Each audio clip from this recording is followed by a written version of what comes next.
Hello, ladies and gentlemen, and welcome to another WWE Fantasy Log. We are the League of Opinionated Gentlemen. I am James Phoenix.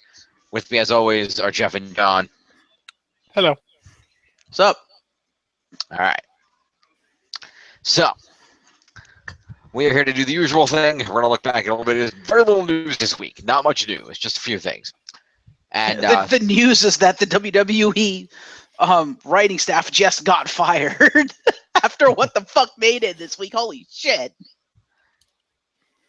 Okay, then. Hashtag Raw sucks. Well, yeah, but we knew this. Did you hear about that, John? Because I know you don't watch Raw, and I know WWE, in their infinite wisdom, didn't put it on YouTube. It was that bad. Oh. He's going to hear about it in the recap. Let's surprise him. Yeah. Okay. Oh boy. We'll get there. So, we're going to do a couple of news things. We're going to do our usual recap of things, and we'll score stuff. Yeah. Okay? Okay. Yeah. And I just want to preempt John by saying they took one of your most favorite WWE bits and turned it into complete and utter garbage. Oh, okay. Yeah, I heard about that. Not the first time they've turned that into garbage, though. Let's be honest. The first one was good. Every other one they've done hasn't been that good. Basically. Yeah, but every other one they've done hasn't been as bad as this one. But when it's going all like this, it has to go. Yeah, it just keeps going. Yeah. Fair enough. News. Okay, news. Touch that dial. Couple of news. First, injury updates, injury reports. Emma's coming back. Braun is coming back. Apparently, Ciampa is not being on the injured list because apparently he showed up on NXT to talk about why he turned on his partner. Hang on. Trying to talk does not constitute not being injured. First of all, let's see. Lindsay Dorado appeared to suffer a knee injury of some sort during the main event tapings. The initial fear was it may have been serious as he was unable to properly finish his match against Drew Gulak. However, as it turns out, he's actually okay, and the injury is kind of non-existent, so it was just a temporary tweak. He just tweaked something, and it hurt like hell. Yeah. The news is much worse for Tommaso Ciampa, who initially suffered a knee injury during an NXT Live event, worked through it at TakeOver, reportedly made it worse. According to internet reports, Ciampa ended up tearing his ACL. Oh! And Dude, you should not have wrestled. And we'll need to... Oh, it wasn't his choice. And will need to undergo surgery with his exact recovery time depending on the extent of the tear. A partial tear would still be looking at a month-to-month recovery time, whereas a full tear would surely sideline him closer to a year. Yeah, that's pretty much his career right there.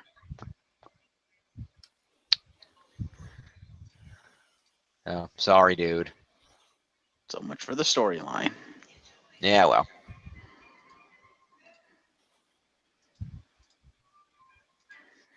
This is why I can't remember who said it, but someone said WWE, your superstars are not your personal fucking toys. You can't just play with them until they stop working. That was me.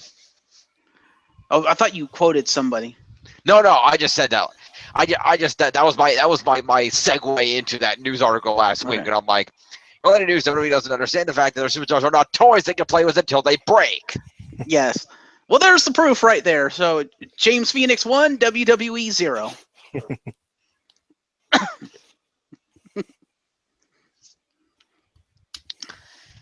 Anyway, quick note on the 7 deities. Just a very minor thing this week.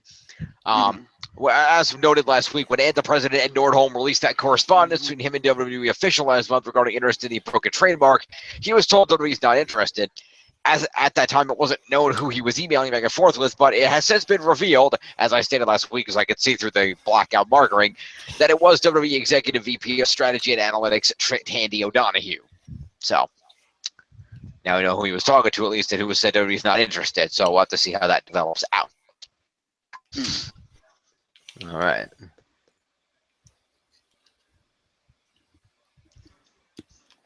What else? Well, we'll have a half idea tomorrow because whoever wins on the tag match tomorrow, that should give us a somewhat decent indication of whether WWE's interested in the broken gimmick or not. Because if the Hardys lose, they're definitely interested. We'll see. Because you don't have them lose and then decide. Because if they lose, they will probably heel turn, and you don't do that if you're not going to turn them broken. Another note here, WWE has gone on record to state when you include all forms of consumption of their product, India is number 1, the U.S. is number 2, and South Africa is number 3. By consumption, that would be a total of television viewers, social media followers, and YouTube viewers. So India is the number 1 market right now, so that would be why Jinder Mahal is getting a push. That would mean Jinder is not losing the title anytime soon. Probably not. WWE has nothing scheduled in terms of a tour in India this year, though that could change with Mahal being champion, and there's an ability to make more money from that market. But the big problem there being that ticket prices in India have to be kept really low because people in India rarely want to pay money for seats unless it's for cricket. Yeah, but if they come in and say, come see WWE World Heavyweight Champion Jinder Mahal live, they will pay tickets for seats. Maybe. It depends. Like I said, it's just kind of a social thing in India where you don't pay money to go to these things. So if they can get the tickets cheap, they might work. One area where WWE expects to grow and likely will is merchandise sales now that Jinder is champion, though. So they'll definitely make money that way, if nothing else. True. Jim, are you plugged in? I am plugged in. Okay, because you're breaking up here and there a little bit. Nothing too severe at the moment, but you are noticeably breaking up. Is he breaking up for you, John? I don't think so. But... Okay. Sorry, I had the cable plugged in, but I hadn't switched to it. That was my bad. Whoops. Okay, anyway. That's better. Yes. Here's a fun note. Brie Bella is training for a comeback. After saying she wanted to retire because of her neck injury, which was a good reason to retire. Wrong Bella. Oh. Already? That's kind of quick. As noted, new mother and former superstar Brie Bella has been training for an eventual comeback to the WWE Universe. Featured above on the Bella Twins official YouTube channel is footage of Brie preparing for said return. Oh, God, I know why she's doing it. I know exactly why she's doing it now. Why is she doing it now? Because you know when Daniel Bryan wants to come back, right? No. 2018. Okay. So if Brie starts training now, she'll be in shape by the time Daniel makes his comeback. Ah. My guess is, if she's training now, the plan is if WWE will let her husband wrestle, they're going to come back together as a package. That'd be interesting. That's the only reason she'd be training now, because, no offense, you just gave birth, woman. You probably shouldn't be training to fucking wrestle when you have a baby to deal with. Yeah. There's a difference between staying in shape and getting your wrestling body back and training to get in the ring so you don't fucking kill yourself. And no offense, your baby should be your priority. Hashtag be a good mother. You know, especially since your husband, runs fucking SmackDown. It's not like he's home at all. Well, he is right now. You might have noticed Shane's been running the place the last month. That's because he's on paternity leave. But once that's over, baby ain't seeing daddy for 300 days. You do realize most of these superstars do actually go home at least 1 or 2 days a week, right? I suppose. Even there's been interviews where Big Cass and Carmella talking about, how they manage a relationship being on separate shows. And they talk about how, it works out because, Cass comes home on Wednesday. We have Thursday to spend together. Then, on Friday, we leave again to go to the weekend tours. I do the thing on Monday, I think it was Carmella was interviewed and talked about how they have a schedule worked out where they do for a day or two a week get to see each other between their respective tour schedules. So it does work out. All these superstars do go home for a day or two during the week. See, I thought they would have just been at each other's shows just to support each other because, number one, they're basically they're in the same area. It's not like they're that far apart between the 2 days. They're only like a city or two apart usually. Yeah. So it's like it's entirely feasible that Carmella could fly in with Cass on Monday to go Raw, and then right after Raw they leave and go to 1 or 2 cities away into the hotel and go to sleep, and then Carmella does SmackDown. Right, but it's an issue on the road because WWE has that policy. A heel and a face can't be seen together. Yeah. Hence why that's kind of they can do it at home, but on the road it doesn't play. Heels and faces, for the most part, are not supposed to be seen together because it kind of ruins the illusion. They try to discourage that. Yeah, but in case you hadn't noticed in the recent years, especially in the last year or so, WWE seems to care less and less about kayfabe. Not necessarily, because if you ever watch, what's that show? Road Trip. Mm, Okay. Is that the name of the show? yeah. Mm-hmm. You might have noticed that 98% of the time, you'll see a couple of faces in a car or some heels in a car. You won't see a combo. Mm. Once in a blue moon, will you see a combo? I think the one and only time I recall seeing that in that show, it was Gallagher and Kendrick together. And that's probably because it was so early that they weren't established and nobody cared. Mm-hmm. Then how do you explain WWE's continued support of Up, Up, Down, Down, where you regularly see faces and heels just hanging out and playing video games? Well, they're being No. seen they're being seen on an internet show in a certain context. They're not being seen out together. They're also being seen on the network. Because lest we forget, some of Up, Up, Down, Down is now on the network. No, it's not. I thought they showed some of it on the network. Not that I can recall. I could have swore there was some stuff. Not a lot, mind you, but I could have swore there was some Up, Up, Down, Down stuff on the network. I do not believe so. Hmm. Anyway, so last bit of news, and then we're going to do the scoring. Mm-hmm. And worth noting, I happened to spot this as I was checking things out. Austin Aries has a new book coming out. How I Suck Against Neville? No, it's I will hang on. Let me get a view image on this. There we go. Let me throw this up on the screen share. How I came back from injury to do absolutely nothing? The Zack Ryder story? What? Yeah. No, it's Food Fight, my plant power journey from the bingo halls to the big time. So it's just Rice for Indies. Fair enough. But more specifically than that, in this revealing memoir, Austin recounts his all-American Midwest upbringing, his less-than-legal post-college career choices, the life-changing moment when he began his wrestling training, and the adventures he encountered over his decade-long rise through the ranks of the indie wrestling world. Along the way, Austin also details his ongoing food education and the personal awakening that gradually led him to swear off eating any and all animal products. But this book is not about veganism. It's not really about wrestling either. It's about a decision every person has to make. Will you blindly color inside the lines that society has drawn for you? Or will you question the system, think for yourself, and have the bravery to make your own rules? And also cautions that the book might just change your life. And he has a t-shirt. He does. It's a Food Fight t-shirt with a banana on it. It's a Winston t-shirt? Kind of. Also, Neville is assisting with the marketing by tweeting, no one cares. The king is going to eat you alive. # Food Fight.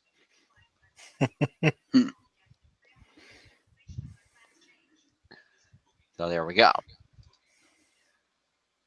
I would just like to point out on that website, on the sidebar, they had a list of the 8, really 9 most underrated WWE superstars, and the image was Emma. Yeah. It's like, I don't know about that.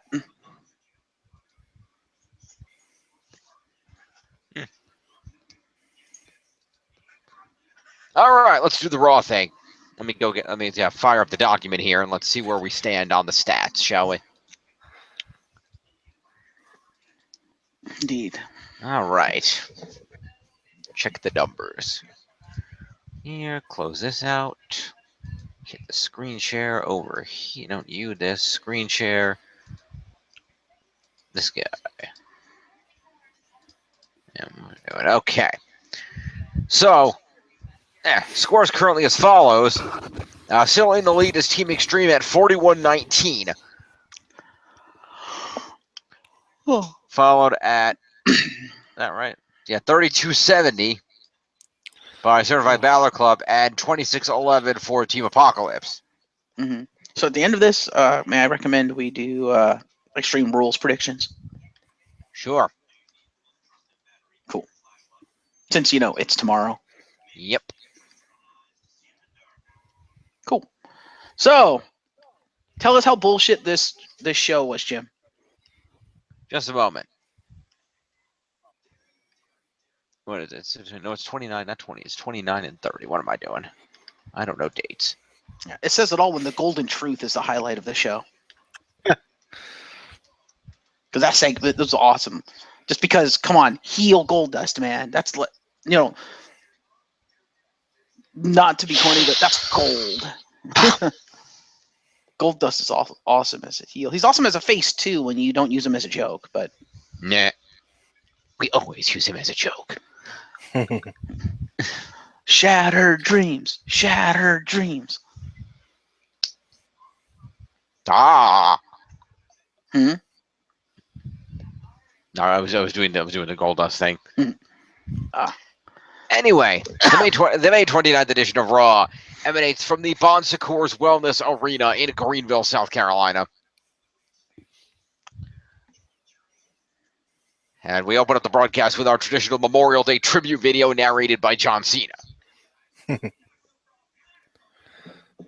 Who supposedly WWE has begged to come back to SmackDown.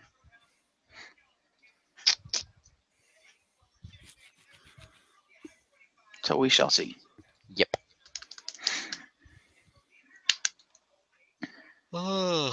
Excuse me. Okay. So we open things out with the most must-see segment in WWE history, Miz TV. Miz and Maurice come out to the ring and we are welcomed as they begin cutting a promo on Dean Ambrose. The Miz then introduces his guest tonight, the future Raw Tag Team Champions, Cesaro. They make their way down to the ring, and they all sit down and have a conversation about how they were all robbed of titles. Miz had his Intercontinental title stolen from him by Dean Ambrose, while Cesaro had their opportunity, the tag titles, stolen from them by the Hardy Boys, who came out of nowhere to steal the opportunity. Except you then had a 2-on-2 match with him and still lost. So, yeah, argument invalid. Still. You can't complain that it got stolen from you when you had the opportunity to take it back and you fucking failed. You don't have a right to bitch at that point. But they shouldn't have had to take it back. They should have had the right to win it fair and square the first night, not have another tag team thrown in with no warning and no prep time. This is WWE, where anything can happen. That's the tagline. You work for them. You should know this. Yeah, well. I'm sorry. Cesaro's not winning this argument. Well, anyway. Miz talks about how he made the Intercontinental Championship mean something, and then Dean Ambrose took it and just dragged it through the mud. Which brings on Ambrose to interrupt. I can agree with that. Yeah. Which brings Ambrose out to say that somebody needed to come out and shut their mouths. And Miz points out that you should learn to count because there's 3 of us and only 1 of you. When Ambrose says that, he may be crazy, but he's not stupid. Which cues the Hardy Boys. The 3 hit the ring. Yes. The 3 hit the ring and they all brawl. Which leads to a commercial break, and when we return for the commercial, said men have been organized into a 6-man tag team match plan. Oh, it's true. It's damn true. Pretty much. So, promo points to all those people. Indeed. Let me go over we need to check the leaderboard, by the way, while we're here. 381 for Kevin Owens, a U.S. champion and new face of America, still at the top, followed by the WWE champion Jinder Mahal at 319. Raw Women's Champion Alexa Bliss coming in at 271 right behind them. Followed by Akira Tozawa at 269. Just a point ahead of Finn Balor at 268. Austin Aries coming in at 263, followed by TJP at 253. Bray Wyatt at 239, followed by Seth freaking Rollins at 226, and Jeff Hardy rounding out the top 10 at 223.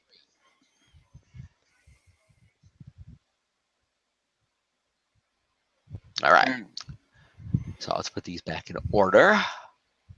Boom. All right. Let's do this. So people who were in this. Dean Ambrose. 9. And The Miz. Miz. 8. I don't know if she said anything, but I'll give points to Maurice anyway. Sure. 7. And Matt Hardy. Puts him at 202. And Jeff Hardy, 28. And Cesaro, 169. And Sheamus puts him at 150 even. Okay. So we had the 6-man tag match. They all beat the hell out of each other. The story was that for the opening part of the match, Ambrose held his own against frequent tags between Cesaro, but eventually got overwhelmed as the Miz tagged in after a distraction that allowed Sheamus to get the advantage. And they continue triple teaming Ambrose till he finally manages to get a tag to Jeff, who clears some house. His twist of fate gets countered, but Matt tags in. There's some poetry in motion. There's a bunch of run-ins, and the whole thing ends with Matt with a swinging neck breaker and Jeff with a swanton bomb. You mean twist of fate? Just telling you what it says. If it ended with the swanton bomb, I'm pretty sure that was a twist of fate because that's their combo. Probably. That's not a twisting neck breaker. That's a spinning cutter. True. Anyway, whatever. I give him a point for it either way. So, go. All right. So, the faces won this, so we'll do the heels first. So, Sheamus had 2 moves, so he's going to get 5 for being in the match, and 2 for moves is 7 points to Sheamus. So, 157. And then Cesaro had 4 move points, so he's going to get 5 and 4 is 9 for Cesaro.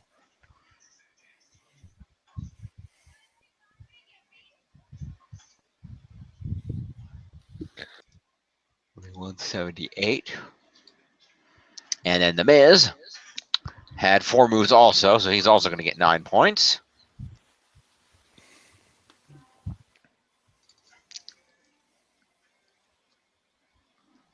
$177. Then on the face team, Dean Ambrose is going to get 15 points for being on the winning team. 5 for competing is 20, and 8 moves is 28 points to Dean Ambrose.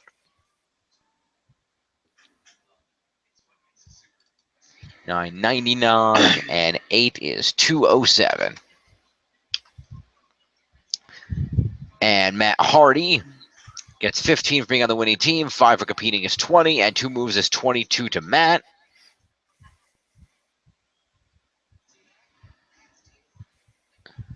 At 224. And Jeff won the match, so he gets 20 for that. 5 for competing is 25, and 2 points is 27 to Jeff.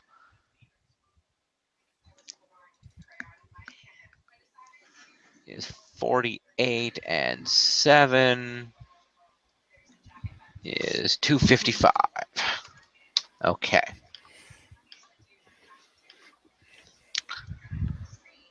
All right, so following this, we throw over to the announce table.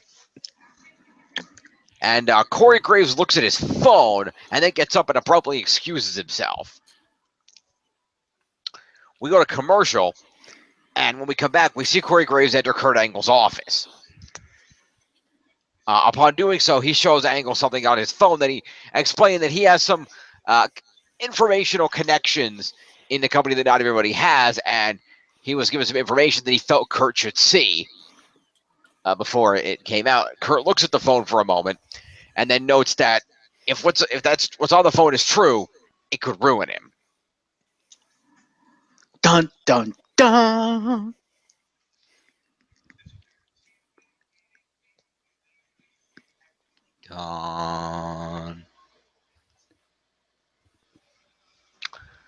So after this, they don't get points, so no points in that. But we go back to the ring where Elias Sampson squashes a local talent by the name of Zach Evans, who gets pummeled, thrown into the turnbuckle.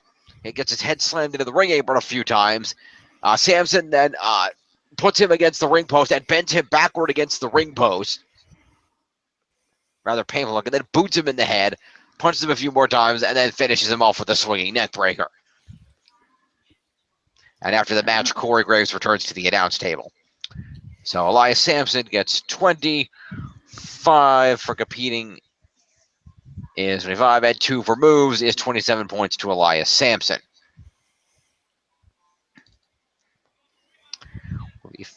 Puts him at 58. Okay. So we come backstage where Samoa Joe is watching footage of Finn Balor's 24/7 special. An interviewer approaches him and asks how he prepares for it. He prepared for tonight's triple threat match. And Joe says he's studied how to injure Finn Balor from previous instances of it occurring, and begins talking about how Bray Wyatt isn't a threat to him either, but is cut off by the screen cutting to black and then up on Bray Wyatt in the smoky room. Who proceeds to talk about, Joe could talk a big game, but he's just like all the rest. And then like all the others faced, I'm an unknown to you, Joe. You can't counteract me. Oh. So promo to Joe and Bray. Indeed. I'll do Bray first as I'm up on this end. Bray. 44. And to Bray, I say, Joe's fought Abyss. I'm pretty sure he knows how to counteract you. No, if he fought Abyss, he knows how to counteract Kane. Which means Bray should be no problem. I don't know. Because if we're going to compare Bray to things in TNA, last time I checked, I don't think Samoa Joe countered Broken Matt. Now you're giving Bray too much credit. Matt Hardy is infinitely better than Bray Wyatt. I'm sorry. Matt Hardy would destroy Bray Wyatt. Broken or not, Matt Hardy would crush him. I don't know. Bray Wyatt's got a better wrestling background. Matt Hardy's been doing it longer. Veteran experience. True. Also, unlike Bray, Matt has a real family and a brother that will beat the crap out of him. Uh-huh. Unless, of course, you wave drugs at him. Nah, he's been drug-free for years. He doesn't do that shit no more. No. Says you. I thought after the whole big debacle, he kind of went clean. Supposedly.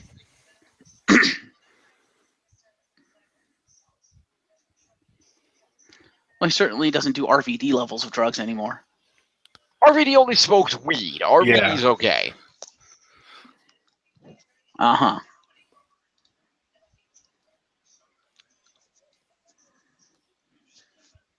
I'll put it to you this way. RVD and Sabu got pulled over because they had a handful of pills and some weed in their car. Mm-hmm. In September 2009, Jeff Hardy was arrested on charges of trafficking controlled prescription pills and possession of anabolic steroids. After a search of his house yielded 262 Vicodin pills, 180 Soma pills, 555 milliliters of anabolic steroids, and a residual amount of powder cocaine and drug paraphernalia. Okay, maybe after that he would clean then, because I remember seeing an interview with him like maybe a year ago, like last year or something. Maybe it was this year actually. It might have been a new interview where he talked about the fact that like he's like all clean now. He's been clean for a little while, and he's all like, I'm glad I am, because now kind of the same thing as, and I know I'm gonna get flack for this. I can't remember his name. The guy from the Backstreet Boys who was basically on drugs there during their entire fucking run. So he doesn't remember most of like their concerts and stuff. I mean, now they're still running. Well, they retired for a while, and then they came back. But in the intervening time, he got help and he got all clean, and he's much like what he said, which was, "I'm glad I'm clean now because I actually remember all the concerts and the interactions with the fans and stuff. Whereas before it was all through like a fucking haze. I don't remember anything." Jeff Hardy basically said the same thing. He's like, back, especially in TNA, when I was fucking high in the ring, I don't remember any of that shit because I was so goddamn high. Now that I'm clean, I remember everything, and I'm happier for it. And I'm in a better place now because, number one, knock on wood, despite the fact that I was high off my ass, my body is still perfectly fucking fine, and I can still do this shit. So knock on wood. And as long as my body can keep doing this shit, I'm going to do this shit. But now I'm doing it cognizantly. Now I know what the fuck I'm doing. Fair enough. But yeah, he pled guilty to the charges, was sentenced to 10 days in jail, 30 months probation, and a fine of $100,000 back in 2011. So since then, perhaps he's cleaned up. Yeah, I think he's been So clean no, since he like. didn't have RVD levels. He had way more. I don't know. I think he's been I don't clean know since why like. you compare the two. I think he's been clean since like 2012 or 2013, something like that. I think he's been clean since at least since the broken gimmick started. I think that's kind of when he cleaned up. You know, when Brother Matt showed up in TNA, it was like, dude, stop shooting yourself in the arm. What the fuck are you doing? I've been cleaner longer. I don't get a fucking medal.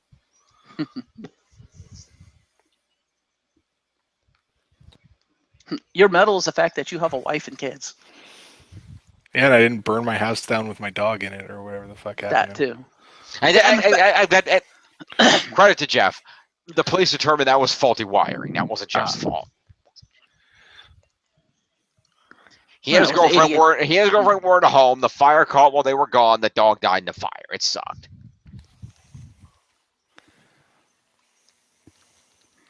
Yeah. Also, anyway. I believe Jeff is married now to her. He is. He got married to Britt a while back. They have 2 children. Yeah. I think that's the other reason he cleaned up, because he was like, fuck, I have kids now. I can't be doing this shit.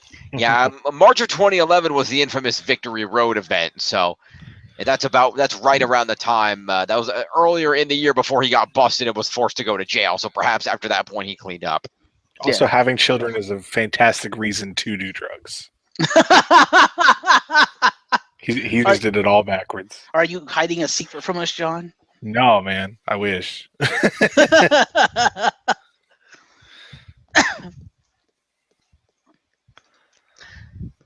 Anyway.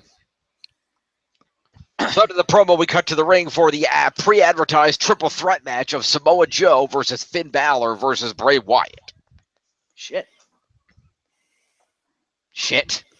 Yeah, Shit. hang on a second.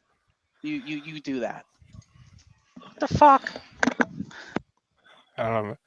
Maybe he had a bug. I had like a moth flying around here, so sometimes you might have seen me like swatting at something off screen.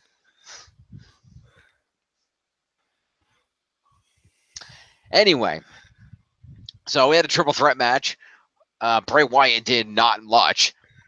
That kind of upset me. Oh. I know. He tried a couple of Sister Abigail's and got countered. So he gave away points. He did. But the end of the match came after Wyatt successfully hit a Sister Abigail on Joe, and Balor sling-bladed Wyatt, hit the drop kick, and went for the and nailed the coup de grace. Right after he hit the coup de grace, Joe grabbed Balor, threw him really hard back first between the top and middle ropes into the ring post. Ooh. Right, as a spine first into the ring post between the 2 top and middle ropes, and then just pinned Bray, who was still laying on the mat. So Joe, being an opportunist there, got him a victory in that match. Now remind me, John, does a triple threat? Yes. For that, I will say the veteran instincts of Samoa Joe. Clearly.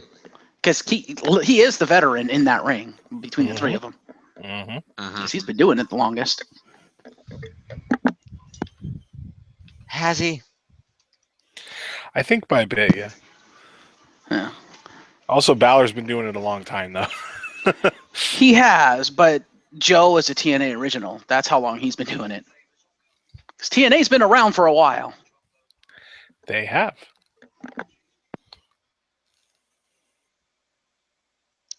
Actually, they've been doing it the same amount of time. Oh, really? They both began their training in early 2000. Ah, fair enough. Where Joe debuted after just 3 months of training. You trained at the UIWA West Coast Dojo under Cincinnati Red. And appropriately, Joe signed with former WWF affiliate Ultimate Pro Wrestling, where appropriately he feuded with John Cena. Nice. And made an appearance on WWF Jacked against Essa Rios. Damn. Yeah. That's a name I like to remember and throw around every once in a while. Yes. Thank you, Rios for Lita. Thank you, Rios for Lita. Anyway. You know who doesn't say that? Matt Hardy. Yeah. Well, that's how Lita basically got into the WWF, if you don't count being a hoe. No, she did that after.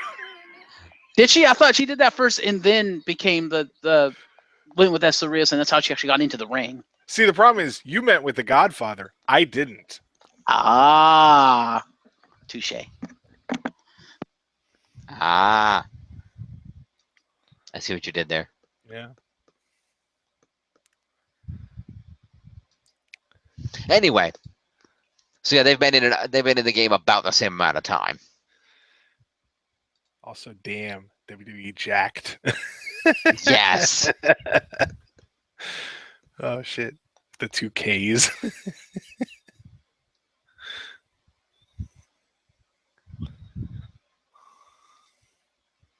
But there's also one other counterpoint to be made, though.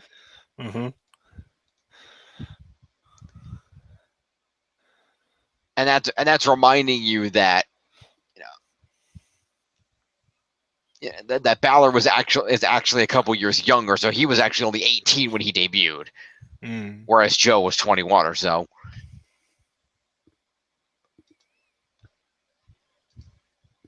Anywho, so Samoa Joe picked up a victory, and it's a triple threat of specialty I can never remember. I thought so. Yeah, anything with more than 2 people, unless it's a tag match, is considered a specialty.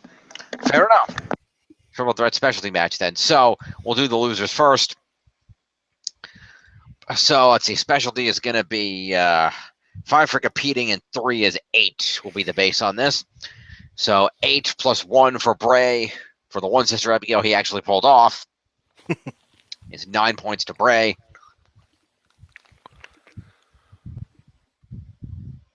Bray, yes, nice. 253. All right. And then Balor is going to get 8 plus 11 move points. Is 19 points to Finn Balor. Okay. Just 78 to 87. And then Joe won the match, so Joe's going to get himself 20 points for winning a match. 10 for winning a specialty is 30. 5 for competing in the specialty is 35. And 9 move points is 44 points to Samoa Joe. Woo.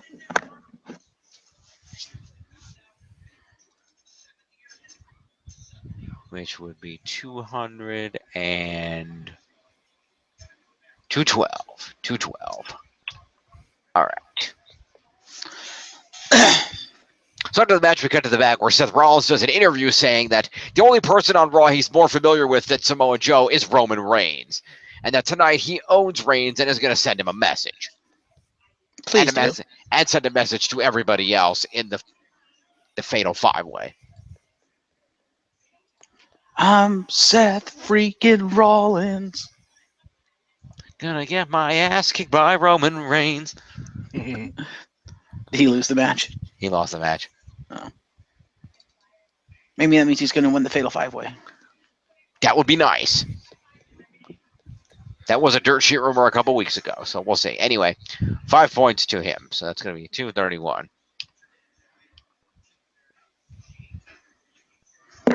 I'd love it if Brock helped him win. He's just like, remember WrestleMania when you cashed in? Like, now I get my revenge. Yeah.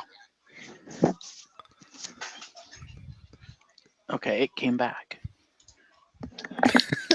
What the fuck? I assume he means a boner. I don't know. I have no idea. Probably. We'll go with that.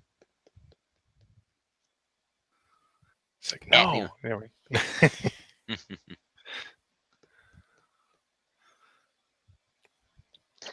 Anyway, Rich Swann and Sasha Banks are shown in the back getting ready for their match.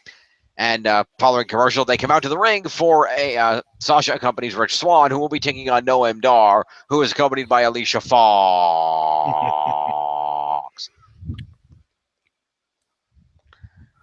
So Rich Swann fights Noam Dar. The ladies beat each other up at ringside.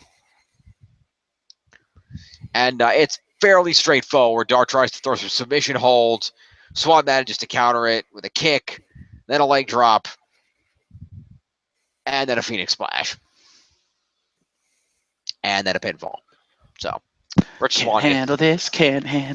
Pretty much. And then he invites Sasha into the ring and encourages her to also dance.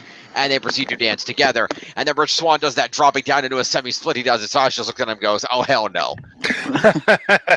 And she just starts doing some more moves around him while he's on the mat.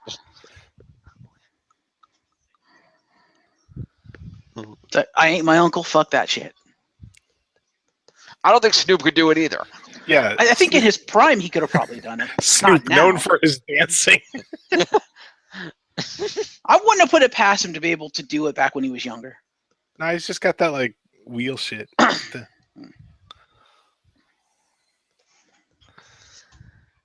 Snoop. Anyway. Snoop's awesome. So Sasha and Alicia Fox are going to get accompaniment points. If you use the weed stone on him, he becomes Snoop Lion. Yes.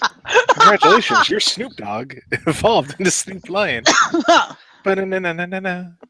So your dog became a cat. No, that's an in-joke. At one point, he tried to change his name to Snoop Lion, but it didn't stick. Oh. I just made him a Pokemon. Snoop did. Dogg did evolve too. He had. Oh, I think he was even Snoop Lion in that fucking what looked like awful like fighting rhythm game or whatever that came out on Xbox Live. What? Okay, then. Yeah, it was called like Way of the Dog, but it was fucking funny because it was just after he changed his name. So I think they actually changed his name in the game to Snoop Lion. So it's like, well, then why is it the Way of the Dog? Just like, Yeah. The cruelest irony of all. I know absolutely nothing about this game other than what you have just said.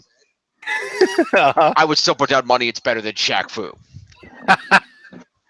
You know, it probably was. Yeah, but then one thing you have to give Shaq Fu credit for is at least it's accurate because at least it's, Shaq. It's not like, oh, Shaq decided to change his name right after the game went into production. That's true. No, after it came out, he probably wanted to change his name. Mm-hmm. What else? Snoop Dogg was just doing what he could to live up to his his fandom of the WWE to make sure that he wasn't accurate in a video game. Ha. So he was taking notes from his niece, is what you were saying. Exactly.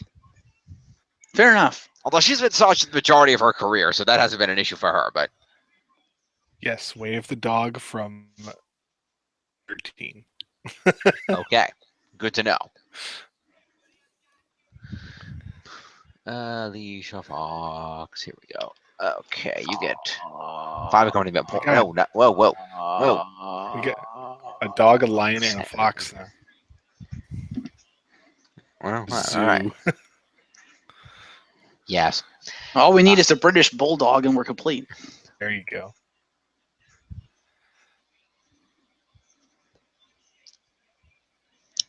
Yep. Or the junkyard dog. Take your pick. Yeah. Can we give him the big dog? Yes. Only if you want to tank his career. You're too late. Oh. Burn. Anyway, so Noam Dar lost this match.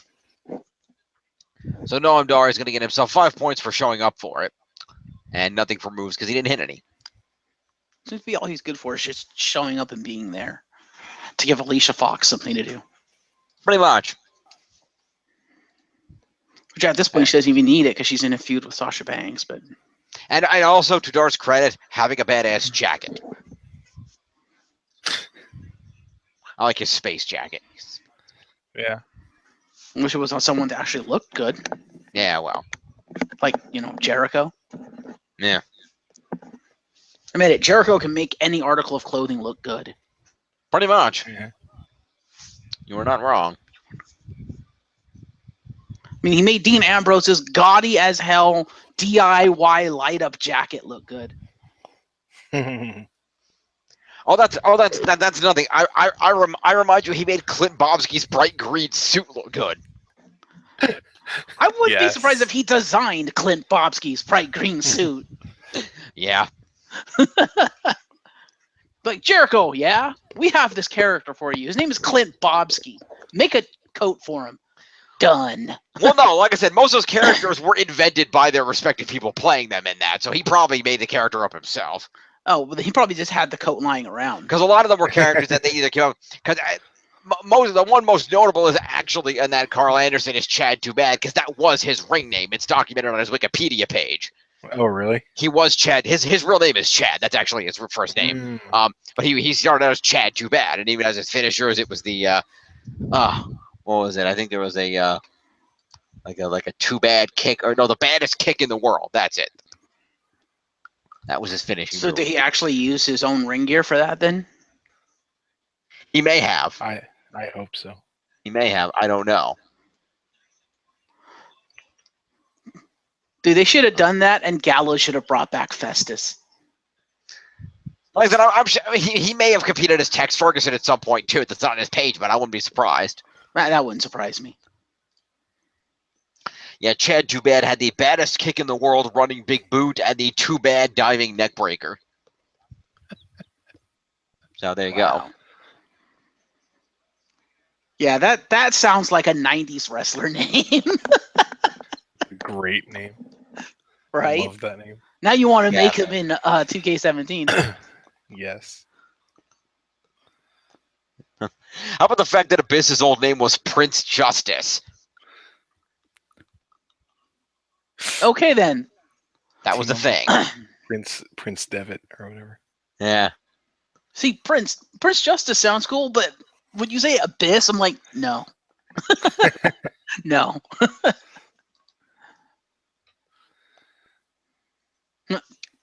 Prince Justice, give it to a high flyer. Justice reigns from above. There you go. Okay, then. Anyway. Now that we've gone off on that little tangent. Let's bring it back home. The Revival's in the house. Yay! How about that? The Revival are tracked down by an interviewer backstage, where they are questioned regarding any potential involvement in the assault of Enzo Amore last week. And the interviewer proceeds to show us some footage that was taken last week where she is interviewing Sasha Banks. But in the background, despite supposedly not being in the arena, you very clearly see the Revival come out of a door and go around a corner. So they are the one that can talk is asked. He knows, yeah, his mouth is still wired shut, but it's going to be not shut soon, and we're going to be back in the ring. But the one who can talk explains that, hey, yeah, we were in the ring, and we had nothing to do with that as well, Warrior. That little bug would be a waste of our time. Why would we bother with him? That makes no sense. And basically deny all allegations. Mm-hmm. But we cut back out to the announce table where Big Cass is interrogating Corey Graves regarding whatever was on his cell phone.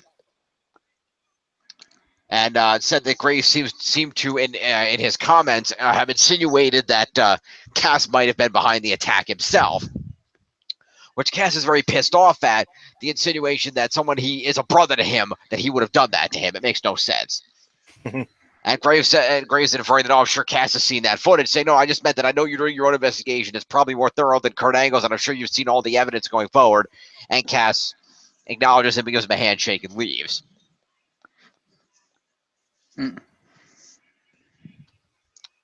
So promo to the Revival and promo to Cass. I think they should turn Cass because I think Enzo's holding him back. And that was proven by when Enzo was legitimately injured. They gave Cass a pseudo singles run just to have something for Cass to do, and he got over like hell. And he proved he was decent in the ring. We already knew that. Yeah, but I mean to the live crowd, not live, but to the main crowd. Fair enough. So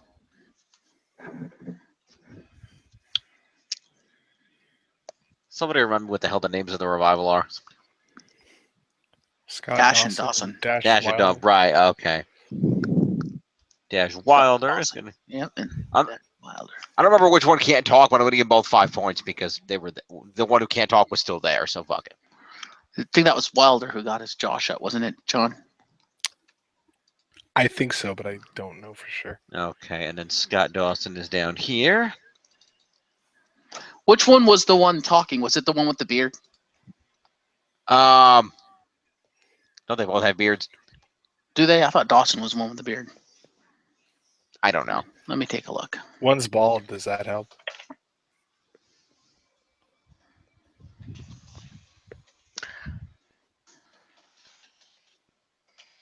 I don't know. No, one has beard, one has mutton chops. Ah, okay. And the one that has mutton chops is the bald one. I think the one with the mutton chops is Dawson. Okay. I guess he had a beard at one point, but this image of him, he's got mutton chops. Hmm. Well, I think he's the one that does not have his jaw shut. And I think he was the one talking. Yeah, that's Dawson. Yeah. Wilder looks like Zack Ryder with facial hair. Yeah. And probably with better talent. Burn. Anyway, moving along, we then throw to the ring where Titus O'Neil comes out with Apollo Crews and co. to have a match against Kalisto. Okay, then.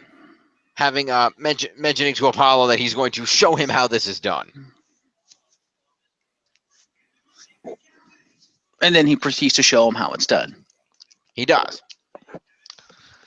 Again, the ring, the match begins. Kalisto throws some kicks and a head scissors takedown. But Kalisto attempts to roll Titus up, but Titus instead reverses it and rolls him up from a standing position and basically just holds him down with one hand holding him down and the other hand holding his tights. The Titus brand is strong. Following the match, Crews comes like, hey, you cheated to win. And Titus is like, whatever it takes, man, whatever it takes. So, Kalisto gets 5 points for being in the match and 2 moves. And 7 points to Kalisto.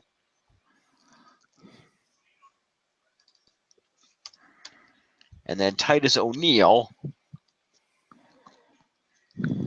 Is the winner. At 25 because he didn't do any moves, so he's just going to get the 20 and the 5. So 28, 40 is 58, and 5 is 63. Apollo Crews gets accompaniment points. He does. That's 5 to Apollo. 81. Okay.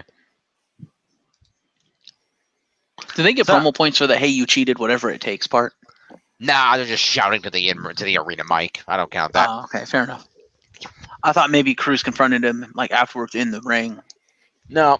And basically, after the match, Titus kind of leaned through the ropes toward Apollo, who was standing outside the ring, and you could hear them on the arena mic. Fair enough. Yeah. Anyway. So then we cut to the ring. Well, then we throw to a commercial. And then we come back to the ring where Alexa Bliss is in the ring. Okay, I'd like to say I didn't actually see Raw this week, but I did actually just prior to going on here, I did watch the Mark Remark with our good friend Martin, who's back to doing weekly Mark Remarks. So yay. So I actually got to see bits and pieces of this. Holy fuck, was this bad. Just what I saw, most of it was pictures, but he did have some clips up there, and I was like, wow. Yep. It was terrible. Yep. So, she talks about her kendo stick on a pole match against Bailey, and she has some Which people was in the good part of this bit. And she has a table with a bunch of knickknacks and mementos on it, and some people in the ring with her to present to Bailey. This is your life. Yep.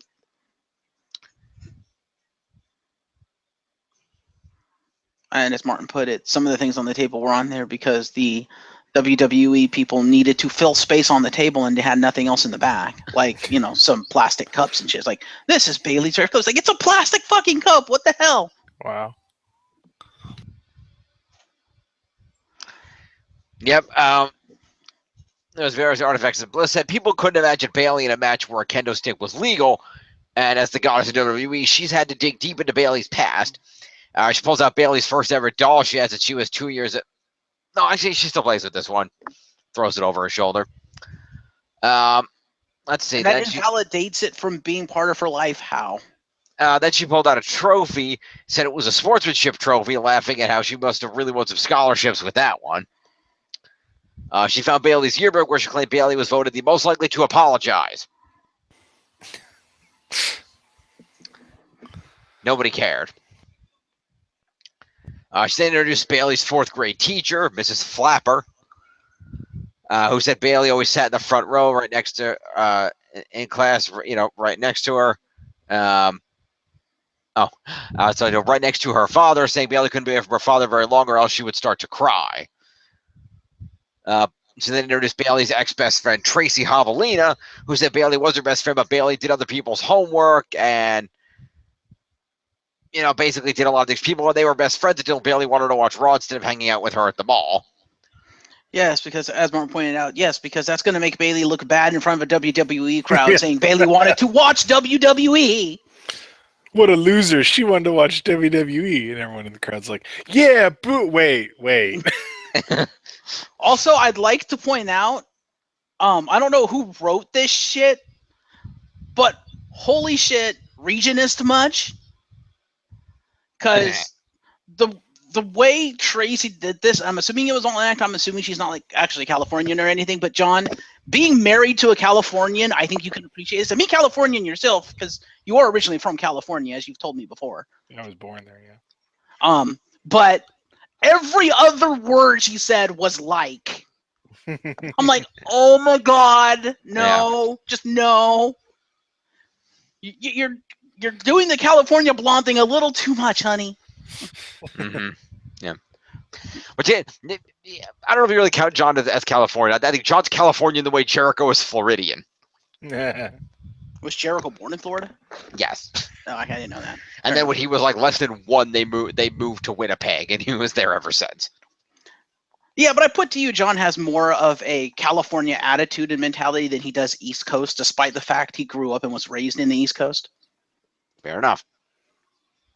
At least he does now that he's married. Okay.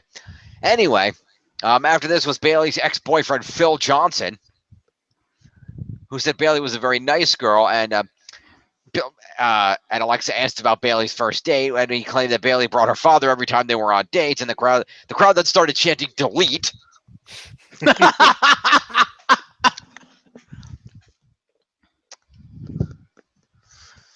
Johnson said he leaned in to kiss Bayley one night, but he almost kissed her father instead, saying that he only dated Bayley because he wanted to get closer to Tracy, who acted like she didn't know that. Then Phil and Tracy started making out. And as again was pointed out, so let's get this straight, WWE. An ex-boyfriend kissing an ex-best friend is supposed to piss Bayley off. Yep. Right. And Bayley would care why. And this is a relevant moment right here because it was noted via the dirt sheet that this was the point where not only was everybody in the arena sick of this segment, everybody in the back was sick of it too. Because this is the point where supposedly he was fed the line, but it's generally assumed that he didn't need to be at this point. Mm-hmm. Because this is the point where you could hear, or where you could hear not, intended to be super loud, but you could just hear under breath. You could just hear Booker T go, "This is hard to watch." And supposedly that was reflective of the feelings of everybody in the back, and he was not necessarily needed to, but was fed that line from the back. So he actually said something intelligible and correct for once. He did. Yeah, if you had told me that they accidentally left his microphone on for that, it sounds like it'd be like, yeah, probably. Yeah. Wouldn't surprise you, but anyway. So after that, Bayley finally came out. Double-legged Bliss and started beating her up on the mat. Bliss scored a right hand. Bayley fired back with a suplex. And Bayley cleaned off the table of all the crap on it and then went to climb up the turnbuckle where the kendo stick was on the pole. But as she's running it up, Bliss grabbed her by the leg and knocked her down, and Bailey's face bounced off the turnbuckle on the way down. Oh, no, sorry. Her ribs hit the top rope. I thought it was her ribs that hit the rope, not her face. Okay, so her ribs hit the top turnbuckle rope, and she hit the mat, and then Alexa Bliss flipped up the table apron to reveal she had a kendo stick under the table the whole time, which she then took out and beat Bailey with. Now, I have to say, I feel so bad for Alexa Bliss. I really do, because, she was the best part of the whole bit because she was trying her damnedest to get the bit over, but the bit was so bad that not even she could get it over. And it's just like, oh. Yeah. And my heart went out to her. I was like, man, you don't deserve this, Bliss. You don't deserve what they gave you. This is bullshit. Yeah, it's the recapper notes here. Remember the great Festival of Friendship angle? This was the polar opposite. Then Cole had to deliver a pitch for a 30-day free membership to the WWE Network. Yeah. Yeah, the little dirt sheets were noting supposedly the feeling backstage was that, again, everybody there agreed this was as awful as the audience thought it was. Yeah. And the general feeling was that Alexa Bliss was the only saving grace of this, and that had anybody been Alexa been the one doing this, it would have gone down as one of, if not the worst segment in WWE history. Wow. It still has gone down as the worst segment in WWE history, at least according to the fans. I'm just putting that out there. No, I'm not going to go that far because Alexa was at least somewhat entertaining in her attempt to watch, and at no point in this segment did she molest a corpse. This is true, but a lot of fans are calling it despite Alexa being there. They're not saying Alexa was bad. She, again, like you said, was a saving grace. She was the only watchable part of this. And, credit and kudos to her for being that good on the mic. However, a majority of the fans, at least from what I've seen in terms of like comments and like videos I've seen and stuff, they're basically saying not only is this the worst segment of the year, but it could quite possibly be the worst segment in the history of WWE. It was that bad. So to a lot of fans, it's at least right up there with the damn corpse. Also, I have to say that this segment sounds so dead. It sounded like she was molesting a corpse. That's basically what a lot of fans are saying is she might as well have been molesting a corpse. That would have been more entertaining than what we got. Which, after seeing some of the bits from it and just hearing people talk about it, I'm like, yeah. Because at least with the molestation of the corpse, you get a response. This got no response. And I can't believe I'm saying molestation of a corpse is better than what we got, but damn, it's true. That's your new shirt, isn't it? What? Molestation of a corpse is better than what we got. Just right on the front. Man, you need to stop giving me ideas for the video game.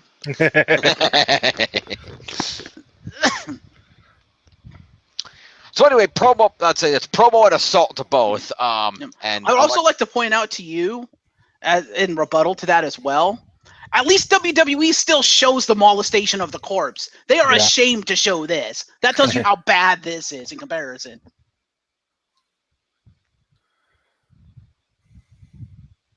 Because if you go on to their YouTube channel, normally they'll show like a lot of the promo stuff, especially big stuff like this in the Festival of Friendship.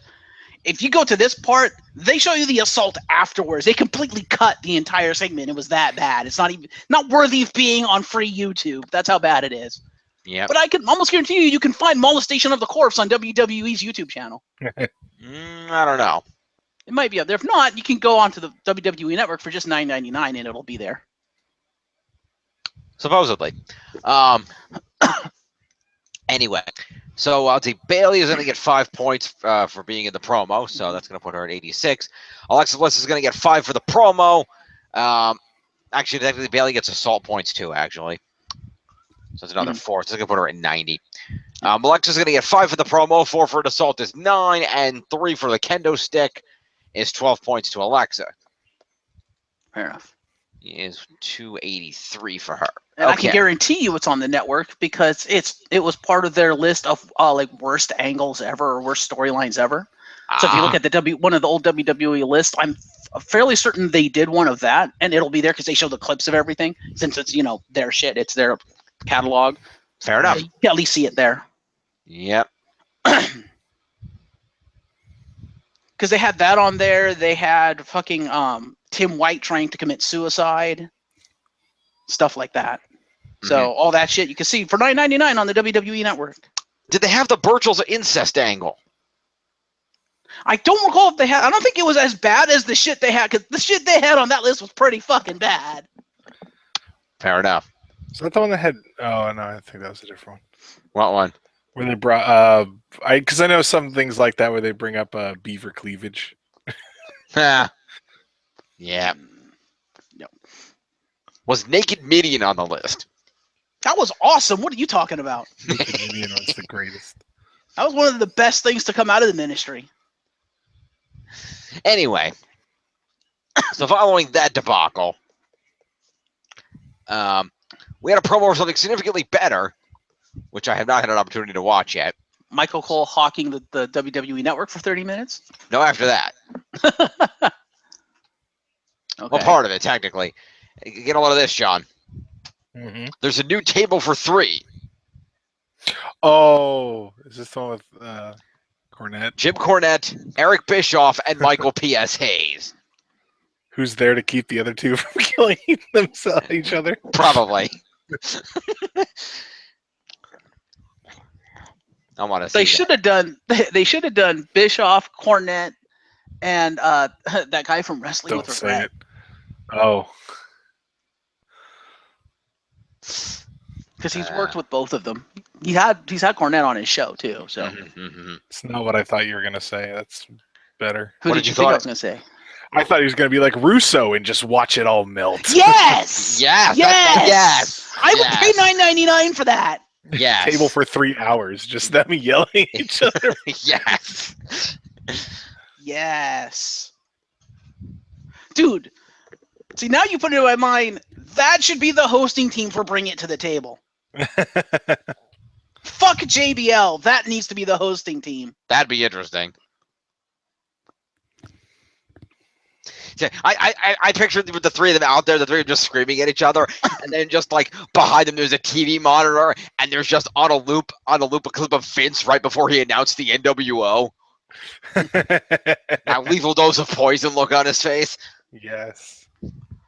See, what I'd love is for any kind of bit where Russo is like tries to once again take credit for creating Stone Cold and the Stone Cold Center and stuff. I want him to like try to do that, and then just out of nowhere, Stone Cold steps out, stuns him, looks at him, and you didn't create shit, and walks off. That'd be good. So anyway, after all of that, we cut backstage and find out that Enzo Amore has again been assaulted in a hallway. Dun dun. He is laid out near a turned over container of pipes. And Big Cass runs up to check on him. He's very pissed off. And Kurt Angle walks up and Cass screams in his face, "This has to be the Revival. I want something done about this, Kurt Angle. What the hell?" And Angle's like, "It could be the Revival. I watched them leave. No, that's why they couldn't have come back, Kurt. Come on." I'm not leaving Enzo's side again. I can't trust this. And he tries to help Enzo up, and Enzo's all out of it. So promo to Knock Cass. the bug out, and you can't teach that.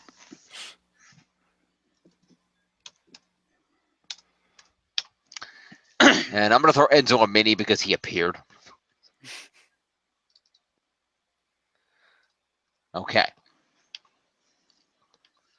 So after that, we can throw out to the ring for a cruiserweight tag team match play of double A Austin Aries. Sorry, A double Austin Aries. I got to get that right. Wrong guy. He just keeps going and going and going and going. Going to a food fight.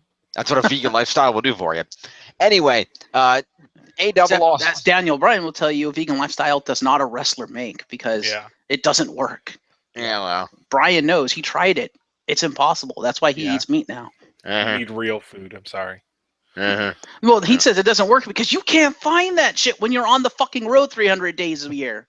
Because there's some places you go, there ain't gonna be no vegan food. You're basically you either starve or you become a meat eater. And he's like, fuck that shit. I ain't gonna starve. So yeah, good luck, A-Double. That ain't gonna last as long as you're with WWE. Well, we'll find out. Lifestyle. Anyway, so A double Austin Aries teams up with Gentleman Jack Gallagher to take on TJP and the King of the Cruiserweights, the Cruiserweight Champion, Neville. Neville. And basically, TJP tripped Aries as he tried to open the match with a discus 5-arm. And Jack Gallagher went after him, and the two of them chased each other around on the outside, while Aries backdropped Neville out to the floor as he ran at him. Aries then wiped out all three of those guys with a tope suicida, but tweaked his knee on the landing. Can you really still call it that if Mauro Ranallo is no longer calling the action? Because isn't he the only one that ever called it that? He is. I'm calling it that anyway because I like it. It's my show. I'll call things what I want. Keep the spirit alive. I'm not Tom Phillips who's gonna get a memo to say stop using Mauro Ranallo's terms. It's a fireman's carry neck breaker. It's not a ushigarashi. He got a memo for that? He got a memo for that. Fuck you, WWE. There's an app for that. Matt needs to delete WWE's writing team or delete Vince McMahon. Whoever's calling this bullshit. Yeah, well. Delete the admin. Well, as has been noted, thing is, there's a lot. The problem, it's one of those things. Problems. There's a lot of old guys that run WWE, and it's one of those things where you grew up hearing certain terms, and it's the feeling of if the term wasn't around when they were growing up, when they were come to the business using it, they don't want to hear it. So, it is what it is. And yet they are now hiring a lot of people who created the moves, and it's like they're going to be pissed off. It's like, no, you call the move right what it is. This is what the move is called. I should know. I fucking created it. Yeah, well. Because they're hiring all the Japanese people now, which are the people who created the moves. Like, they literally, they have under contract the creator of the Go to Sleep. So, yeah. They do. Well, that didn't stop them from changing the name of Shinsuke's running knee. Yeah. I'm pretty sure he's the one that changed it, though, probably. Yeah. Why? What was it called originally? It's the Babase. Oh.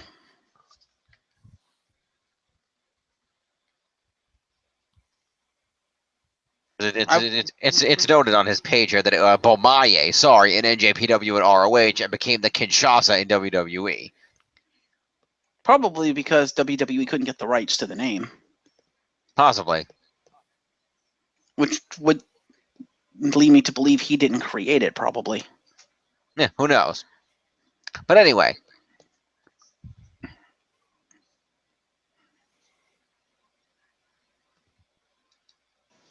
Let's continue. So, the whole match, everybody got back in the ring. Aries missed a missile dropkick, but then rolled out of the way of a Phoenix Splash and then tapped Neville out to the last Chancery, much to Neville's utter shock.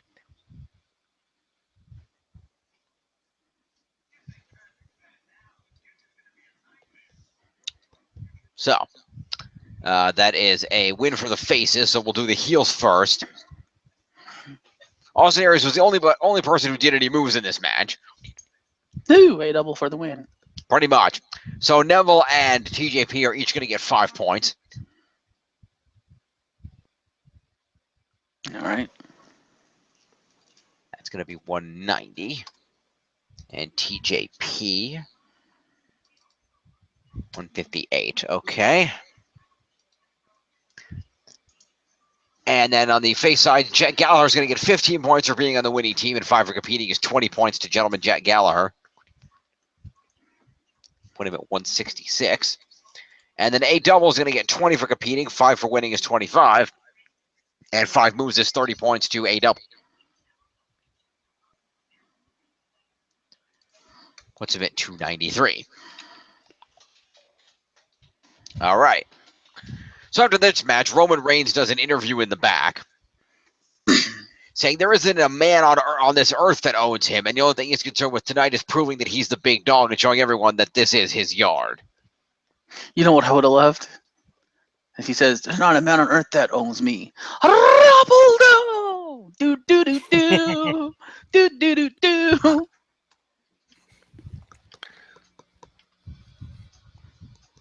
You want to talk about getting Cena back in the good graces of the fans? What, jumping shows? That and just facing off against Reigns and beating up Reigns. Like, I get to beat up Roman Reigns. The fans will fucking cheer him for like years if he goes and beats the crap out of Reigns. We need like a fake Diesel, we need a fake Roman Reigns for Roman Reigns to fight. Yes. To see who the crowd goes for. Well, if Baron Corbin jumps shows, he could be fake Roman Reigns. Yes. Yeah. Reigns in a mirror match. No, if you're going to successfully pull that angle off on Raw, what you're going to do is, okay, you have Roman Reigns there, you have John Cena show up and have them face off, and it's like, oh, the two hated guys, who's going to win, who's going to be hated. You have to, you have the fight, you have the stare down the ring like they're going to fight each other, and then you have Braun Strowman put the both in an ambulance and murder them both, and then Braun Strowman is our hero forever. Hmm.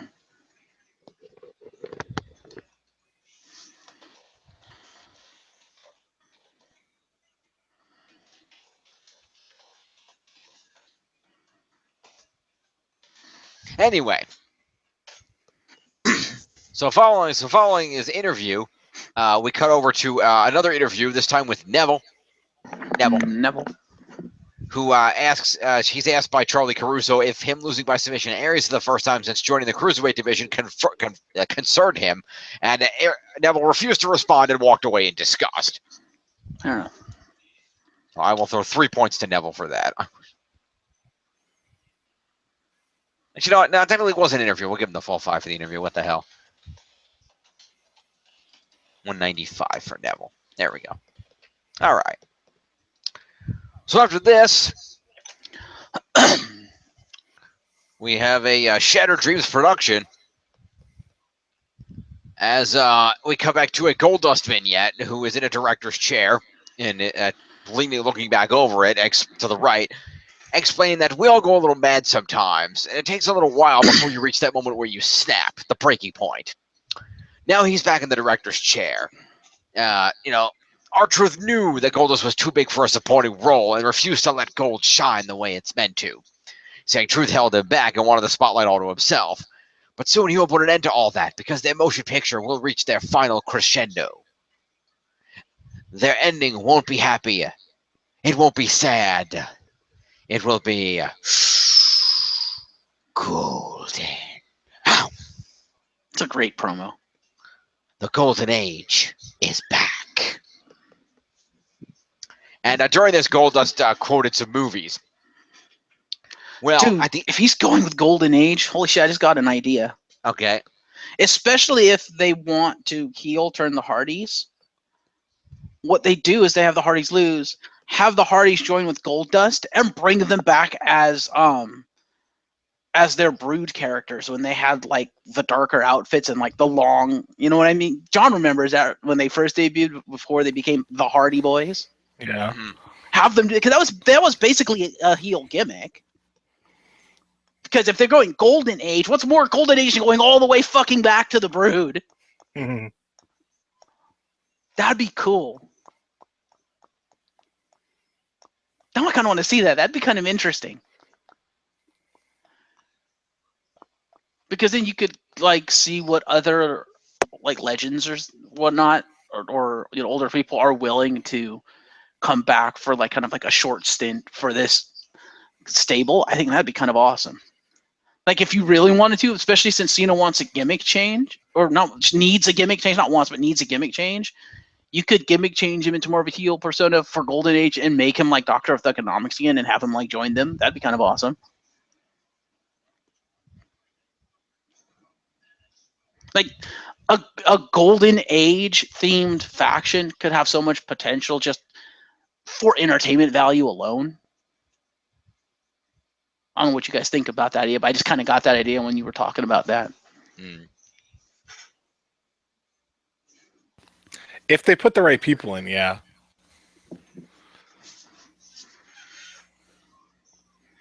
Because I could like bring the Godfather back. Mm-hmm. It would also be an interesting way to, if he gets cleared to wrestle, it'd be an interesting way to bring Kurt Angle back. Because Golden Age, because he's got gold medals. I got you.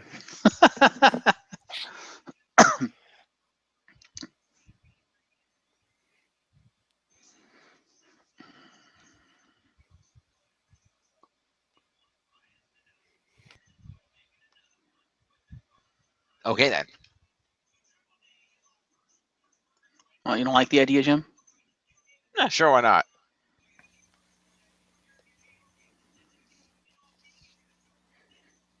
Anyway. So, after Goldust finishes his promo near the very end, the tail end static crossfades into another directorial setup promo. This one from Truth Be Told Productions.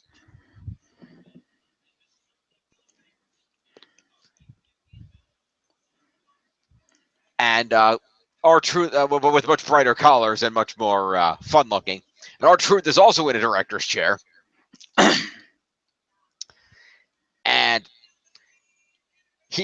where Goldust was pulling lines from various movies, from classic quotes that were trying to make him sound intimidating. R-Truth decided to go a little more to the point. Mm-hmm.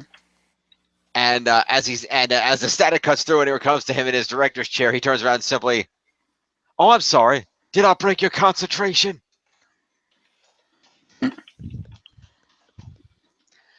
And as he proceeds to cut a promo on Goldust, saying that he used to love going to the movies when he was younger because it was an escape for him from the kind of crappy life that he lived, and he took information from men like Shaft and Jules Winfield to become who he is today. Yeah, I can see that. And talked about how Goldust isn't going to ruin the movies for him or anybody else, because you are nothing but a sorry mother. Shut your mouth. And he threw out the "I will unleash my vengeance upon you with great vengeance" line from Pulp Fiction. Nice. And a few others. And basically ended by telling Goldust that he was going to get got.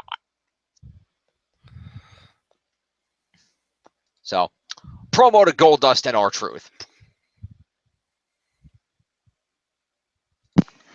Dude, that sounded like an awesome promo. I kind of want to go see that. Yeah, go watch the clip. The R-Truth promo was awesome, as was the Goldust. They were both good. Well, I meant the whole thing in general. Yeah. Sounds like that was the highlight of the night. Mm-hmm. Admittedly, the triple threat match and the main event were both good matches. Fair enough. Speaking of the main event, it's time for it. Roman Reigns versus Seth freaking Rollins. These big guys know each other so well, so they're countering moves left, right, and center. But there is some unfortunate unfortunate counters going on here. There is at one point where Rollins attempted to do a springboard move, but springboarded directly into a Superman punch.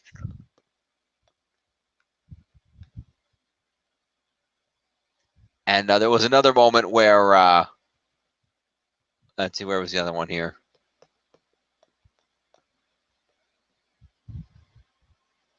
Where was it?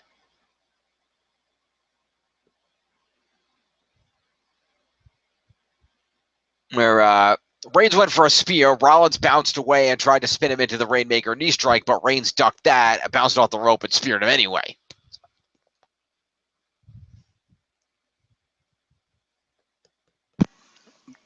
The Rainmaker? I thought he was calling it the what does he call himself? Kingslayer. Kingslayer, yeah. Well, this recapper called it the Rainmaker. That might just be the name of the move before he started using it. I don't know. Did you see this match? Did I see this match? Because I'm wondering, I want to know if Rollins still looks sloppy as hell when he's doing that move, or if he's gotten better with it. I'm not sure. You'd have to check the clip.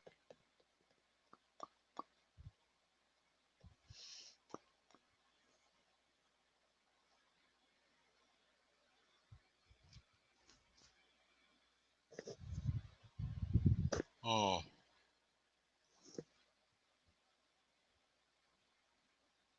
So overall, good back and forth match, but Roman Reigns with the victory off the spear.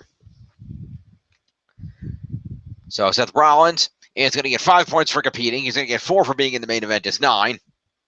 And 14 move points is 23 points to Seth Rollins.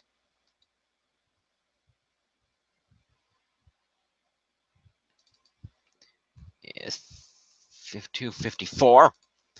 And then Roman Reigns is going to get 20 points for winning the match, 9 for being in and winning the main event, 5 for competing is 34. And then 10 move points is 44 points to Roman Reigns.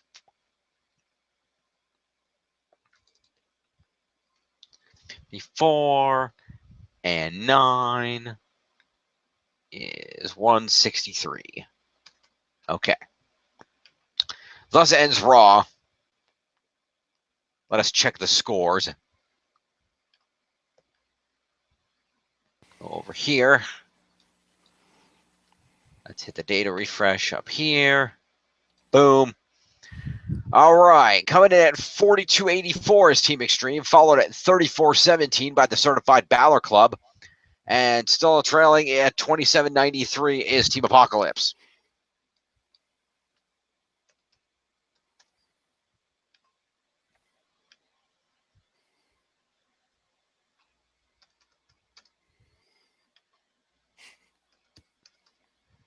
All right. Let us go over to the SmackDown. Excuse me. I'm okay. Smacketh down, smacketh down. We are going to smacketh down. The Rock Show. Pretty much.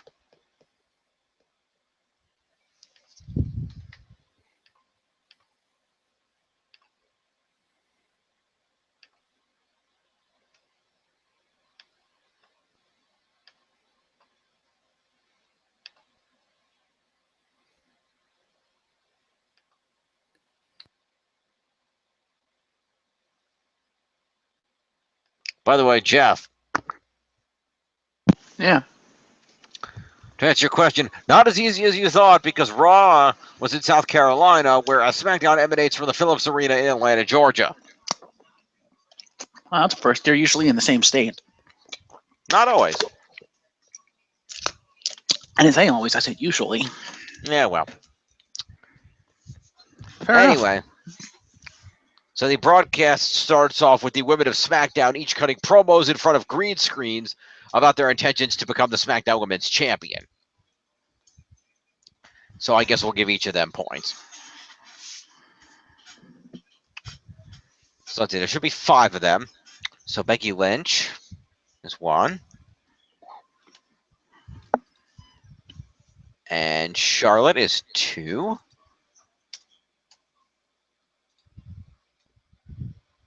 All right, and Carmella is 3. Why?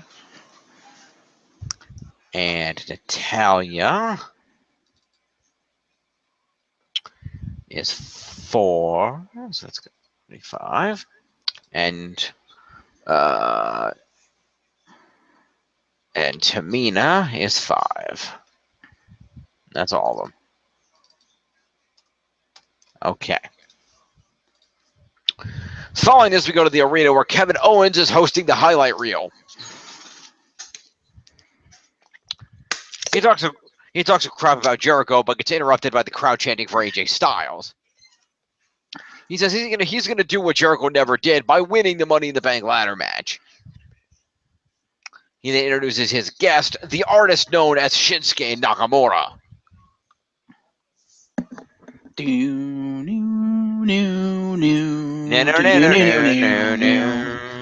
Such an awesome theme song. Good theme song, still not as good as Glorious. Have you heard covers of this theme song? I have not. Because I've listened to covers of the theme song. That's where I've actually found that channel from that I linked you to with the mashups, which I have to show John because he'll get a kick out of a lot of them. You do have to show John. Maybe I'll show him that next time he comes over. But Yeah. we'll have to talk about that, John. We need to hang out. But And he nods in silent agreement. But I heard this one cover that this woman did, where I think, I'm trying to remember what instrument it was. It might have been a violin. I'm not sure, but they had the instrumental. But then she started to sing, so they had a vocal to it, and that just set the whole thing off. I'm like, holy shit. Sounds fucking epic with the vocals. Good lord. I don't know. I also heard a really badass like metal version of it with it was an electric guitar cover. That sounded awesome too. Nice. Anyway, Nakamura makes his entrance, and Owens tells him he's had enough of his stupid dancing. He says the last person who went around here claiming to be a rock star, Jericho, got sent to an early retirement by Kevin Owens. Nakamura can't even finish a sentence before he's interrupted by Baron Corbin, who says that no one cares what Nakamura has to say, and Corbin then shows us highlights of him beating Sami Zayn last week. Owens says he's not impressed by him beating up Sami Zayn because he's been doing that for years. 15 of them, to be exact. He then says he wants Corbin to leave, but Corbin declines and says he's the one who'll be Mr. Money in the Bank. Nakamura then points out that he pinned Owens last week, and then Zayn beat Corbin twice. He then starts fighting both Owens and Corbin simultaneously, but they double team him and take him down. But while they're stomping on him, Sami runs in for the save, and the two of them clear the ring. As Zayn gets on a mic and says he's not done with Owens and Corbin and challenges them to a tag team match right now. Before we throw to commercial and come back from commercial to that match having been organized. So promo points to those four people. I would just like to point out, with SmackDown now having that picture-in-picture commercial, it's fucking weird. Okay. Especially since they don't do it for every commercial. They do it for like every other commercial. It's really jarring. It's like you can't have it both ways. Either do it for all the commercials or do it for none of them. Don't do it for half the commercials. Because it really takes up, because you don't know whether to expect to be able to continue watching the action or not. Fucking USA.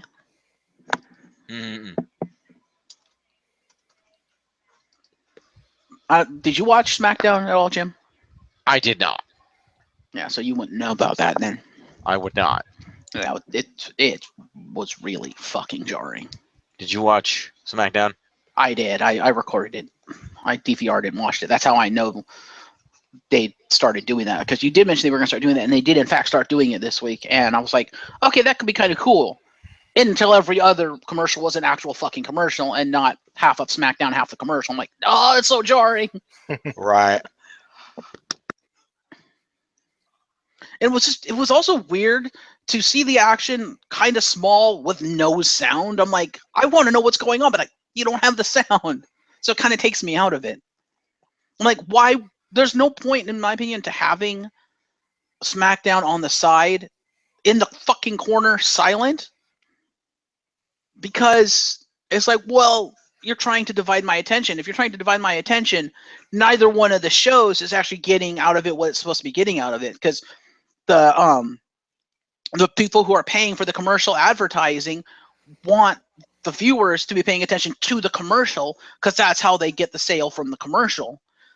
Whereas WWE wants people to be paying attention to their product because that's how they get the $9.99 a month for the WWE network. And when you have it on the screen at the same time, and one has sound and one doesn't, and one is small and one is big, you're just like, your attention is completely divided. You're not paying attention fully to either one. And that's bad for both parties, in my opinion.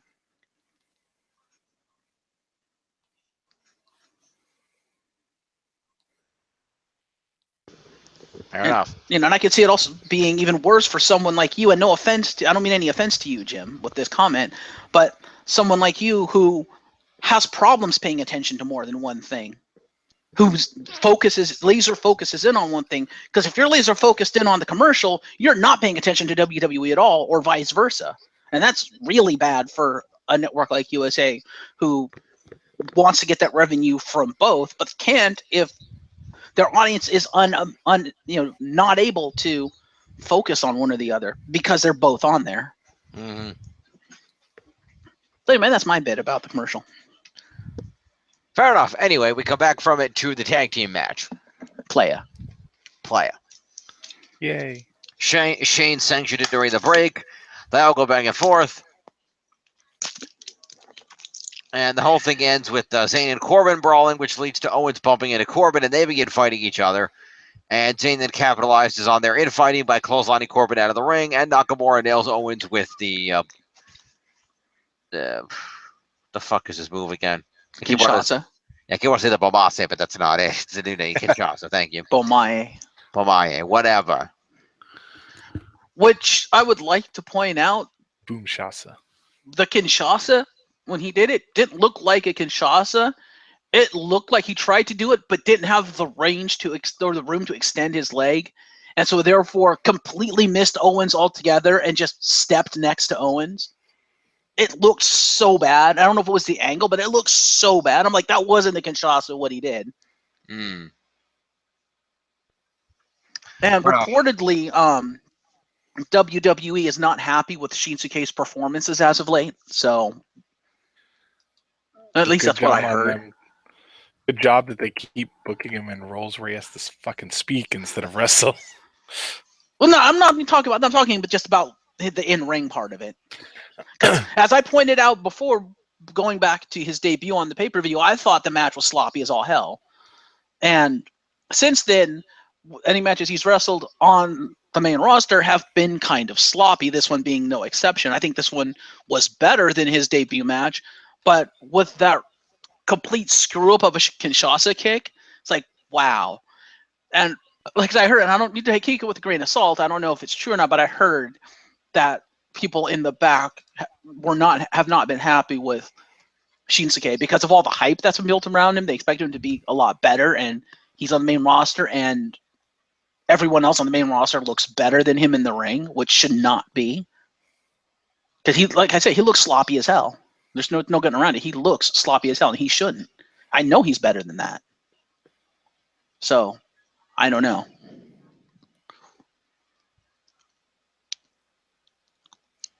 Anyway, Corbin and Owens got 6 and 7 points respectively. Sami Zayn gets 15 for being on the winning team, 5 for committing is 20, and 1 for his move is 21 to Sami. 31 and 9 is 240. And then Shinsuke got the win, so he gets 20, 5 for competing is 25. And then 2 moves is 27 to Shinsuke. So it's 28. So it's 158 for him. Okay. So we go to the back and we see the Usos with their tag belts getting ready to come to the ring for later. And we go to a commercial and we come back to them coming to the ring where they cut a promo on the SmackDown tag teams and insult the Atlanta Falcons. But they are interrupted by something we haven't heard in a long time.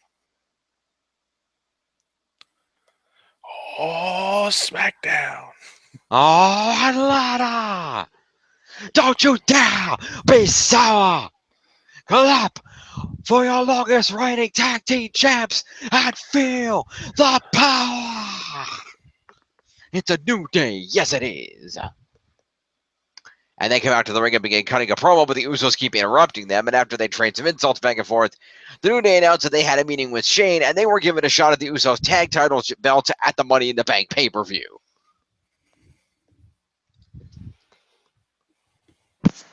And apparently Kofi's ankle is 100% healed because he proceeds to put Big E on his shoulders.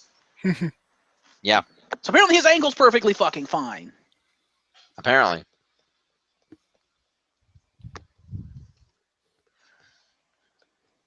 I mean, granted, okay, Austin had him up there too, but still. Yeah. Still, to put that kind of weight on your shoulders after coming back from an ankle surgery, your ankle must be really fucking strong, Kofi. Yeah. So, promo points to the New Day and the Uggos. Can you really call them that anymore if they're not feuding with Fashion Police anymore? I guess that's true. 59. So I guess I'm about to lose my tag titles. 37, probably. And Big E, I'm going to go up to 30. And Kofi, go up to 15. And Xavier, go up to 6. Okay. So following this, we see AJ Styles and Dolph Ziggler respectively warming up for their matchup later in the night. We then see a video package about Jinder Mahal's title win and all the media coverage he got in India. And then we cut to the latest edition of the Fashion Files. Fandango's walking through the hallways, but when he gets to the Fashion Police office and sees that it's been ransacked, he picks up a photo of Big Boss Man from the floor and then sees a shadow of a woman on the wall, but it turns out to be Tyler Breeze in women's clothing. They find some cologne on the floor and decide that the clue has given them their next case.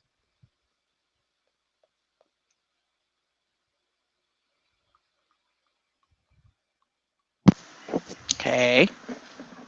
Get it? No. Get it? They had a match later in the night against the Colognes. Yeah. Huh? Huh?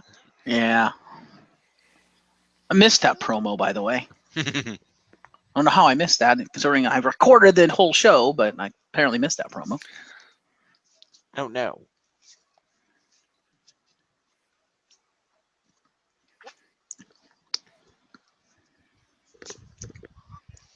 Anywho. So, promo to Breezango.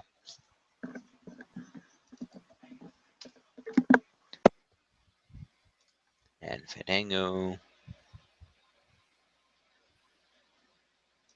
9. Okay. So after this, we cut to what was intended to be a fatal 5-way women's match to determine a number 1 contender for Naomi's women's title. Unfortunately, the women all come out and they just all begin beating the hell out of each other before the ref can ring the bell, and the whole thing devolves into a brawl that's a no contest. Which is good because it means I don't have to sort out any match points. So everybody here is going to get 4 points for an out-of-match assault. And then any respective move points they might have earned. So, Carmella did not have any moves, so Carmella is just going to get 4 points for an assault.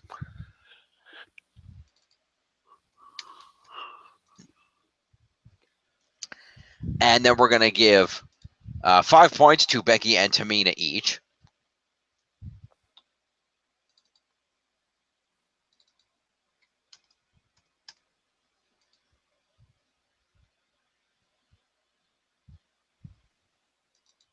Five. 1, 3. And then Natalya had 2 moves, so she's going to get 6 points.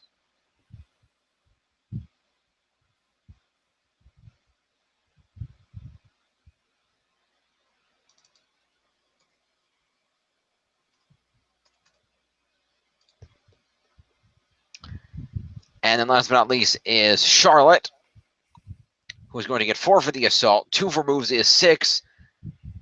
And 5 on an OMG for powerbombing Natalya through the announce table.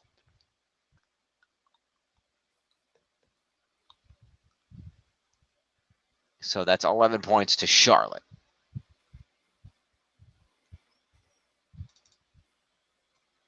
It's 49. Okay. So after all that mess, Shane comes out as they're all lying on the floor for beating each other down and says that, all right, want to play it this way? We can play it this way. I'm hereby announcing the first ever women's Money in the Bank ladder match at the Money in the Bank pay-per-view.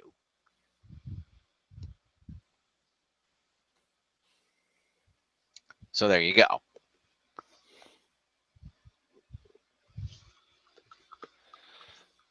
Woohoo. So after we clear out the mess that the ladies made, we find ourselves with a tag team match play of the Fashion Police versus the Colognes. Tyler Breeze comes out wearing a dress and a wig and starts the match off. Primo drops Breeze with the right hand and rips the dress off him. Fandango then tags in and uses a water gun to distract Primo. Then throws both Primo and Epico to the outside. They double team Fandango, and back in the ring, Primo keeps working on him. Epico tags in and knocks Breeze off the apron and then hits a backbreaker on Fandango. And they keep beating up Fandango, taking turns tagging in and out for a while until Fandango reverses with a sunset flip. Breeze then resurfaces from under the ring wearing a bald cap and a fake mustache. He tags in, drops both of the Colognes with drop kicks. And as Primo and Fandango fight over a mop on the apron, Breeze manages to hit Primo with an unprettier for the win. Maybe that was supposed to be Epico. I don't know. He hits one of them with an unprettier for the win.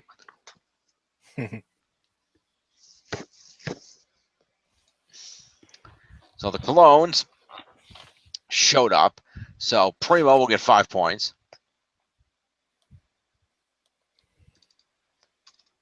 And Epico had one move, so Epico will get 6 points.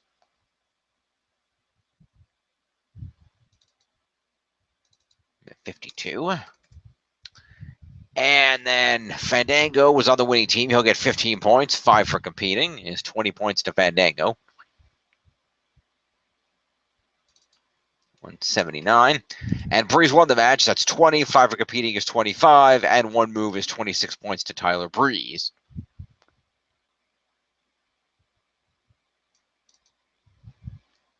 Is 48, 58, and 6 is 64. Okay. After this match, AJ Styles does an interview in the back about his match against Ziggler tonight, saying he's going to start building his momentum for Money in the Bank with a win over Ziggler. Ziggler interrupts, saying that he's the only one in the match who's actually won Money in the Bank before and gone on to become world champion, and tells AJ he's going to do it again this way, and then asks if AJ wants to fight right there in the back, and AJ accepts, but Ziggler says, "No, I'll see you in the ring." Promo to AJ and Ziggler.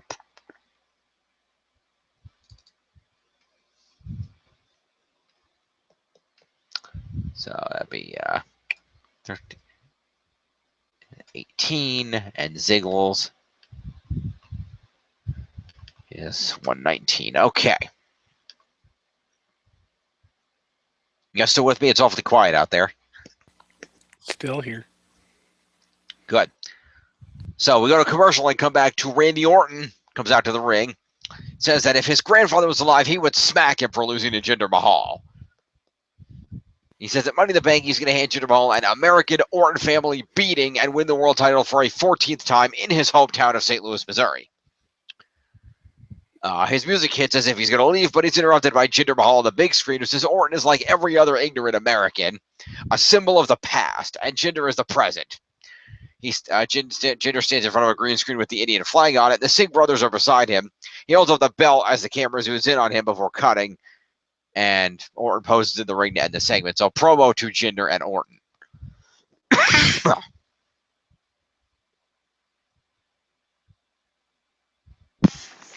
Has anyone seen stills from that segment, since I know you didn't actually watch SmackDown, Jim?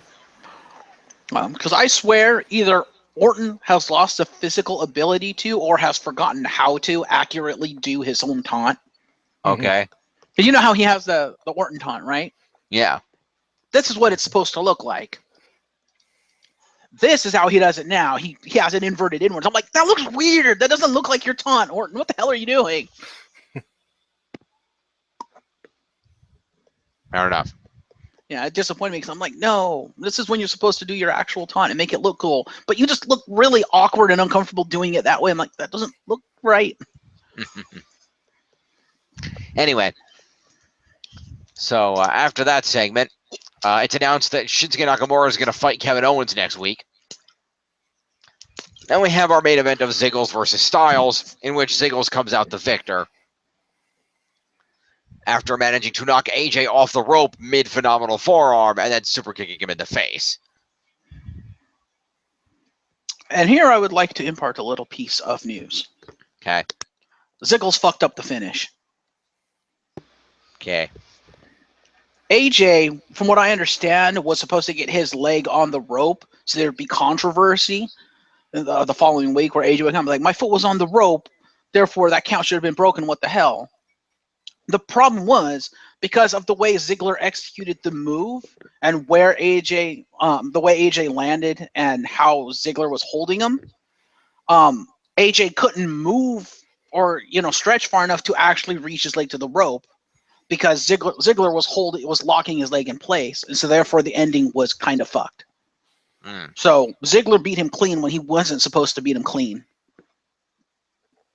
We don't know if it was supposed to be, an unclean foot on the ropes or if it was supposed to be broken, and we don't know exactly how that was supposed to work. Because the fact that Ziggler was celebrating means he was probably supposed to win, but it's entirely possible the ref was going to break that and they were going to keep going. Who knows?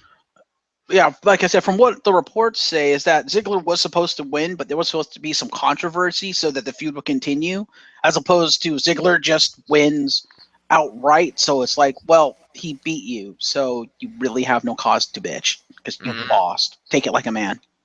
Especially since you're the face. If you're a face and you lose, you take it like a man. You don't fucking bitch. And especially if you're the face that runs the place. Exactly. Which is why people are like, well, now that it's come out that Ziggles botched the finish, then the prevailing theory, which is probably more than a theory at this point, is that AJ was supposed to put his foot on the rope, but couldn't physically do it because of the position he was in because Ziggles botched it. And so therefore there is no controversy to the win. He just outright won. So we don't know what's going to happen next week because there's like no logical way to go forward with this without making AJ look like a whiny little bitch. So we'll see. Why can't you went through that whole thing like I'm not the one that told you that? Were you the one that told me that? Yes. Because I could have swore I saw it in like articles somewhere. You probably saw articles too, but I'm the one that initially told you about it when I recapped SmackDown to you. Oh. Or rather, I was telling you about it while you were watching it. Fair enough. Because I don't remember you telling me that he botched it. I just remember you saying that Ziggler won. I was like, oh well, that. No, I said Ziggler won, and then I was reading articles, and I said, oh shoot, it looks like, and I said it looks like Ziggler wasn't even intersectionally. It looks like Ziggler, wasn't supposed, because I remember telling you that, oh, by the way, you lost the main event to Ziggler, and you're like, really? And I'm like, yes, really. But then I read the article, I'm like, oh, interesting. It looks like he wasn't actually supposed to, AJ's foot was supposed to be on the rope, but Ziggler bounced it up. So I did read that to you. Whether you were paying attention, I don't know, but I did tell you. I probably was, and I probably forgot, so my bad. That's fine. Happens. It was important for the people to know, so it worked out. Yeah. With that, let's go check some scores. Refresh all. Did you score that match? I can't remember if I interrupted the scoring of the match. Oh, did you? I can't remember if I did or not. I might have, because I think I interrupted right at the end of it before you went to go score. So I don't know if you scored it while I was talking or not. I don't think he scored it. Okay, so go score the match, my friend. Yeah, the last thing was Jinder Mahal. Okay. Fair enough. So let's see here. So that's going to be AJ Styles gets 5 for competing, 4 for being in the main event is 9. And Styles had a lot of moves, 13 of them.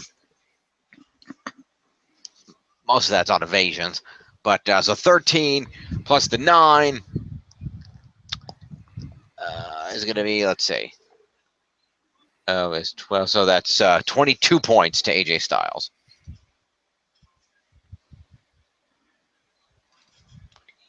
He has 32, and the 8 is 240. And then Dolph won. That's 25 for competing is 25. Well, 20. 9 for being in and winning the main event. 5 for competing is 34 for Dolph. And he had 11 move points. So that's 34. That's 44. 45 points to Dolph.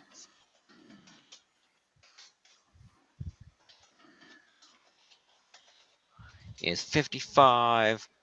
And 9 is 164. All right. Now we can go check the scores. All right, 44-20 is Team Extreme, followed at 34.89 by Balor Club and 29.01 for Team Apocalypse.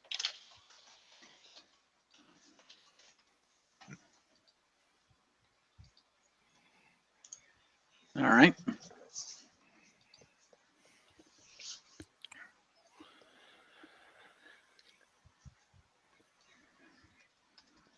All right. And then we go to the 205 Live. John, you're steadily catching up to Jim over there. Jim didn't get that many points this week. You got like 200 points. Yeah, he didn't get much for SmackDown. Nope.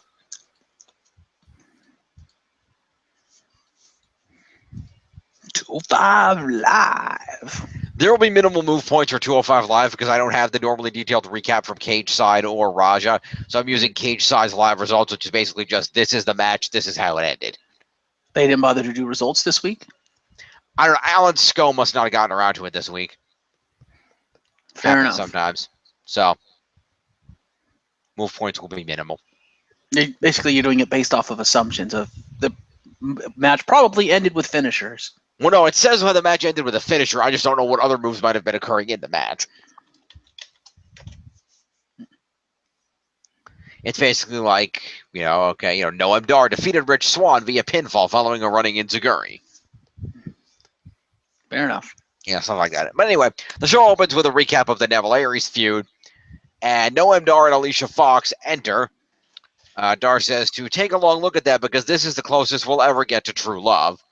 Fox adds that what they have is unbreakable and that Dar completes her. After having left him once already with a bitch slap to the face. He calls her fluffy buttons and compares them to the friends with no benefits, Sasha and Rich, saying that at Extreme Rules, true love conquers all when they win the mixed tag match.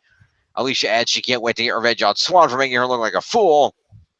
They are then interrupted by Sasha and Rich. That's right, Sasha Banks is on 205 Live, everybody. Woohoo.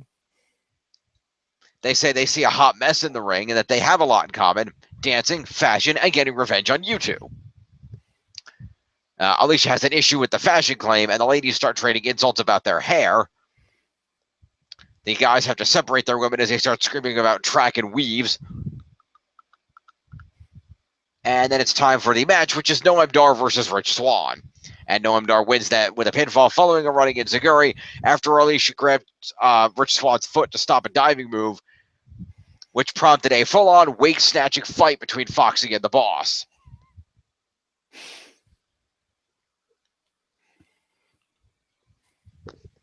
So, promo to all those people to start out with. Let's do that first.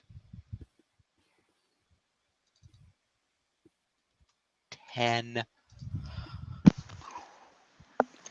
Alicia Fox stopped the flying move. They need to put her with a true Gulak.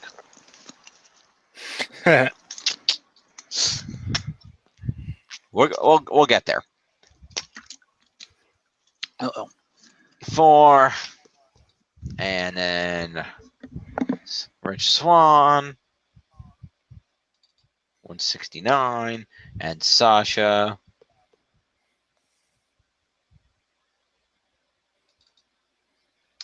Okay.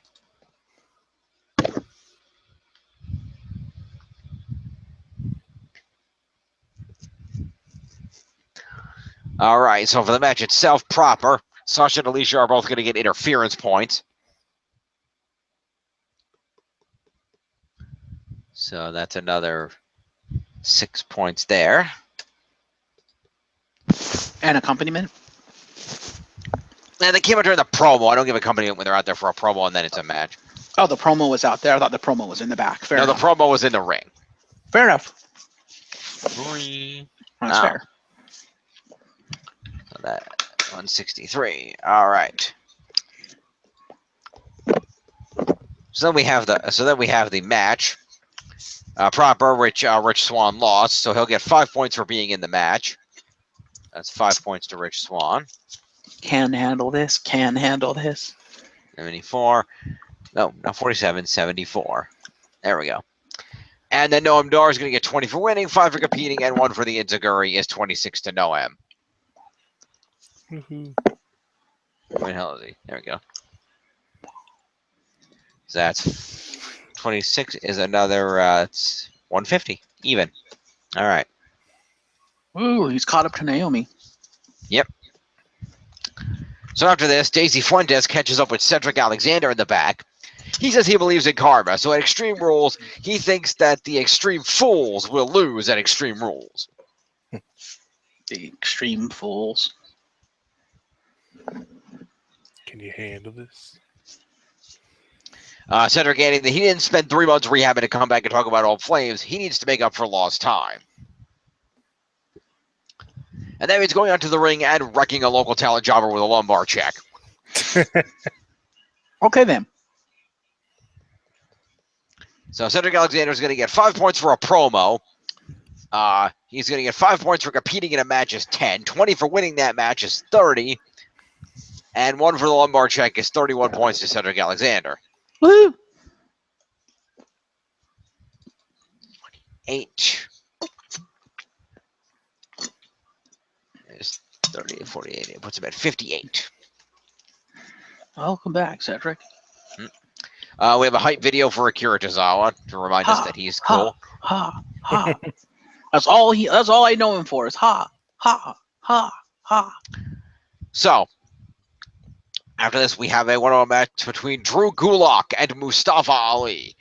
Oh, this feud. It is this feud. And Drew Gulak actually picks up a win when Mustafa Ali does a diving splash move and Gulak rolls through it into a pinfall. Damn it. Mustafa can't buy a win. What the hell? And following the match, Gulak is interviewed by Fuentes saying that his win was for a better 205 Live. You know, showboating didn't help him win, and it hurt Ali. High flying isn't the way. Staying grounded is the way.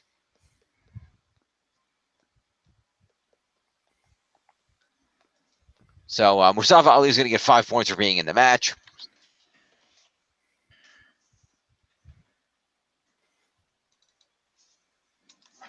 One. And Drew Gulak's going to get 20. 5 for competing is 25. And 5 for the post-match promo is 30 points to Drew Gulak. It's at 99 points. And following this, Austin Aries comes out to the ring and talks about being the first man in the Cruiserweight division to make Neville tap. Saying that since last night, his social media feed's been blowing up, and not just because his new book is available for pre-order. It's because of what they're calling the tap heard around the world. For all the King's talk, he tapped out. Aries gets the crowd to chant he tapped out, then shows footage of it, then showed it again, then one more time in slow-mo. He says last night is the first time Neville tapped out, but just because the first 2 times it was about to happen, he found a cheap way out. He's about to address what's going to happen at Extreme Rules when Neville comes out to the stage, mocks Aries for coming out with jokes, saying that he, like the firm in attendance, he has no decorum. When the crowd chants at him, he vows to eradicate Aries on Sunday. And when Aries starts to respond, TJP attacks him from behind. But Perkins eats a discus 5-arm. But while that was happening, Neville slid in and drop-kicked Aries' knee out from under him. And TJ then tied him up and force him to bend a knee. Aries breaks free, but the champ puts him down again and locks in the rings of Saturn while Perkins stomps at his injured knee. And it takes 3 referees to get Neville off of him as the show ends.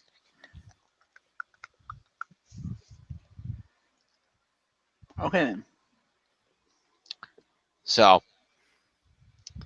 A Double's going to get promo. It's 5. Assault is 4. And then discus 5-arm is 10 points to A Double.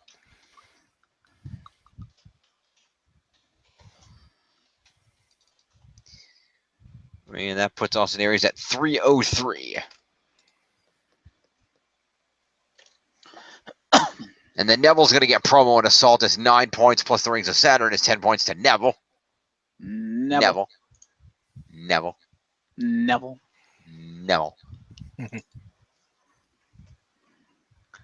Which, just in the cruelest of all ironies, puts Neville at 205.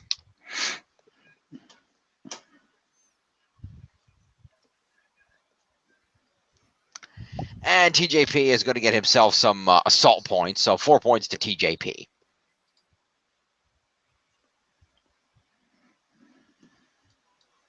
Gonna put him at 262. All right. So let's look at the final scores. All right. Coming in at 4470 is Team Extreme, followed at 3519 by Balor Club and 2974 Team Apocalypse.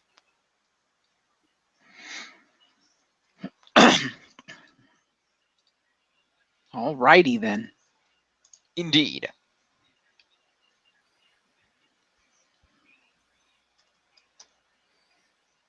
All right. Save that. Let's go to the leaderboards. Mm-hmm.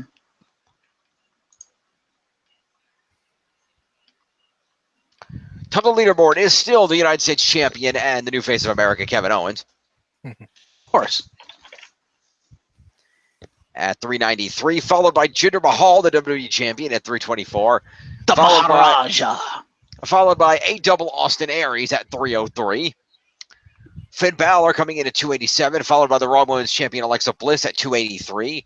Akira Tozawa still up there at 269, followed by TJP at 262. Jeff Hardy clocking in at 255, followed by Seth freaking Rollins at 254, just 1 point behind. And Bray Wyatt rounding out the top 10 at 253. Fair enough. Oh, AJ Styles got kicked out of the top 10. Yep, AJ and Sammy tied at 240, just underneath.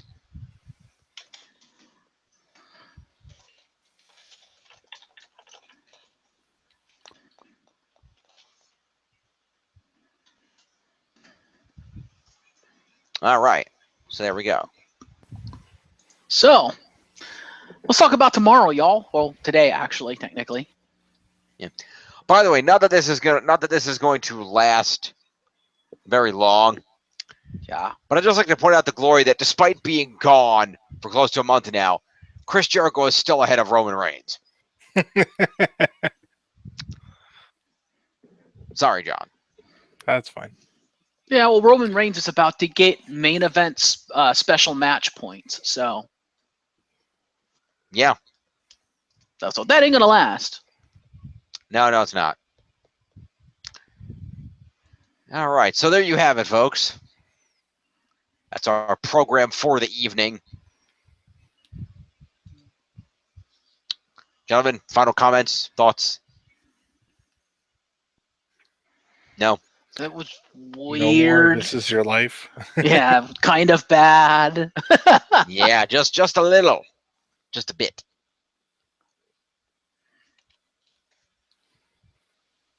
So, yeah, WWE, don't do that again. No.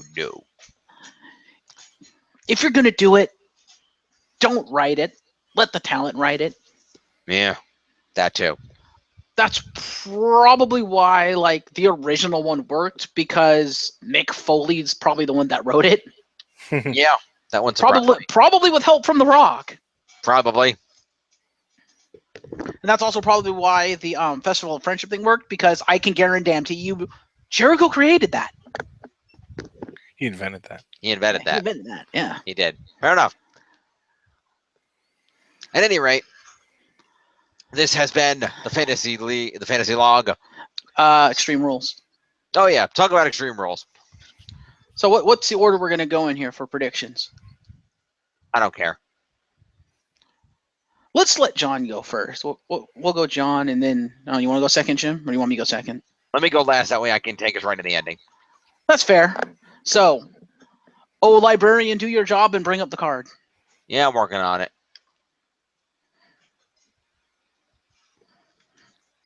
Where are the Hardy Boys on the poster? Because they put butts in seats? Apparently. Well, I like the hilariousness that Jeff is the one facing upward and Matt is facing upside down on the bottom. I also put to you, no one gives a shit about the Universal title, because as far as the universe is concerned, it doesn't exist anymore. Yeah. No one gives a shit about the Intercontinental title, because it's stuck in a feud that we've seen 10 times already on SmackDown.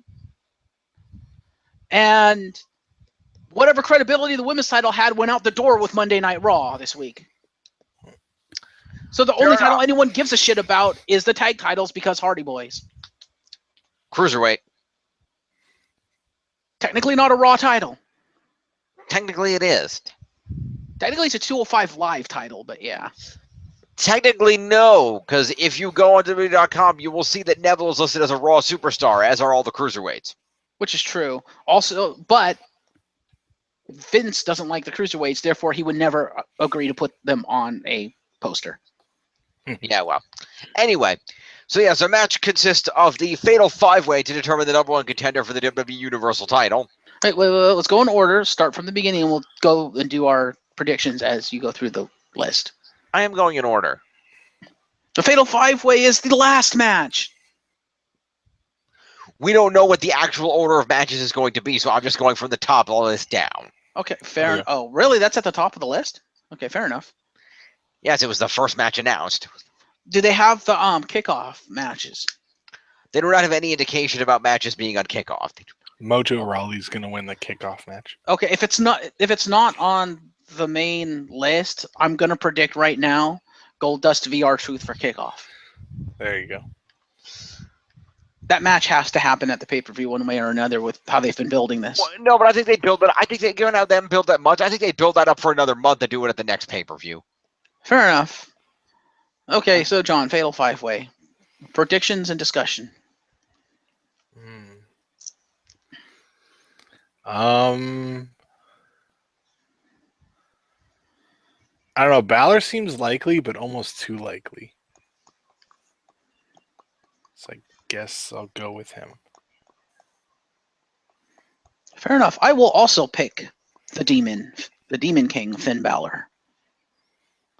Because you say it's almost too likely, and I can kind of agree with that. However, it makes the most logical sense, which is probably another reason why it's not going to happen, but it makes the most logical sense if you think about it, because, as I've stated before, you know, Rollins and Joe have their standing feud, and it seems like Bray Wyatt is restarting the anyone but you Roman feud, which also makes sense because Roman needs something to do until WrestleMania, or at least until SummerSlam when Strowman comes back.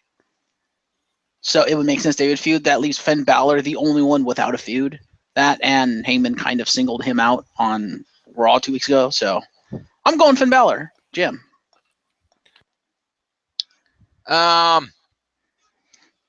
It's hard to say. I gotta be honest. As much as I do like the idea of Balor, having that match. I feel like there's gonna be a situation of Balor vs. Brock is a big match, and I feel like they'd want to save that for a larger event. I feel like that they would want to build.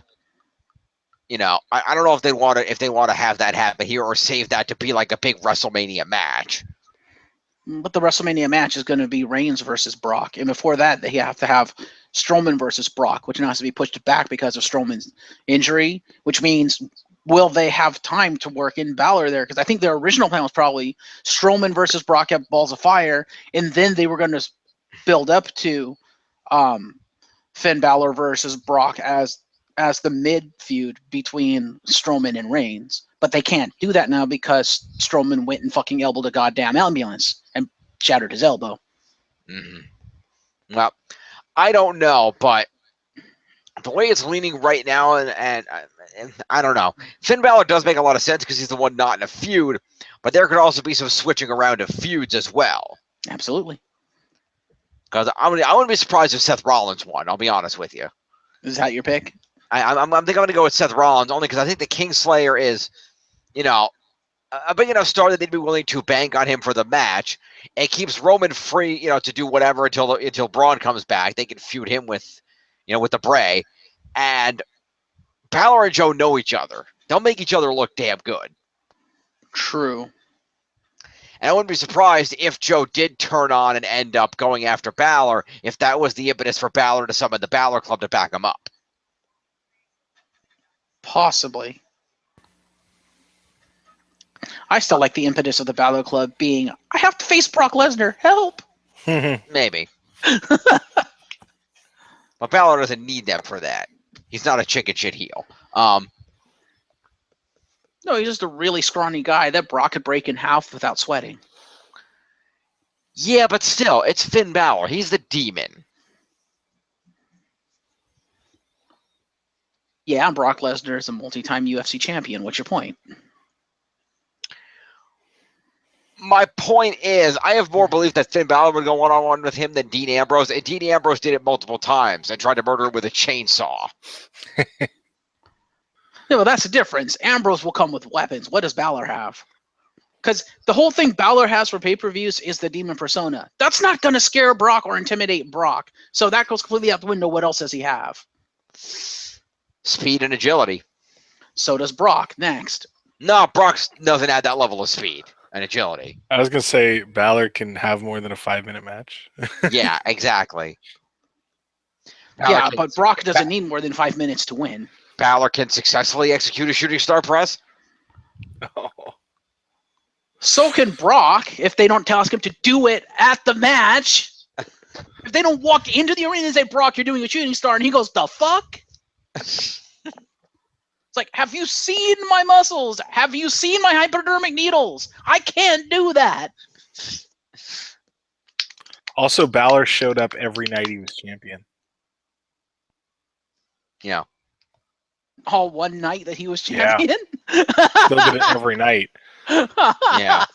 Brock Lesnar shows up approximately 1 out of every 30. True. Fair enough. So Also, we have two for Balor. also, seriously, have you seen my hypodermic needles? I haven't seen them since I shared that locker room with Jinder Mahal that time. I don't know what happened. Yes. Okay, well, as I was saying, we have 2 for Balor, 1 for Rollins. Next match. Indeed. Next match, Dean Ambrose versus The Miz for the Intercontinental Championship. But if Dean Ambrose is disqualified, he will lose the title. And how stupid is this? You take the guy who's most well known for not being able to wrestle, but can take weapons and beat people with them, and stick him in a match in Extreme Rules, where the stipulation is it's illegal to be extreme. What? You're missing the important caveat there, though. What's that? It's illegal to be extreme if the ref is looking at you. That's true. Because I guarantee you exactly what's going to happen. I'm going to tell you right Okay. now. Here's what's going to happen. The Can we match do is our going to be... predictions before you do this? Because this is going to lead into your prediction. Go ahead, predict. The Miz. Miz. I agree. I am also going with The Miz, and I actually kind of like what somebody brought up, which I hadn't thought of.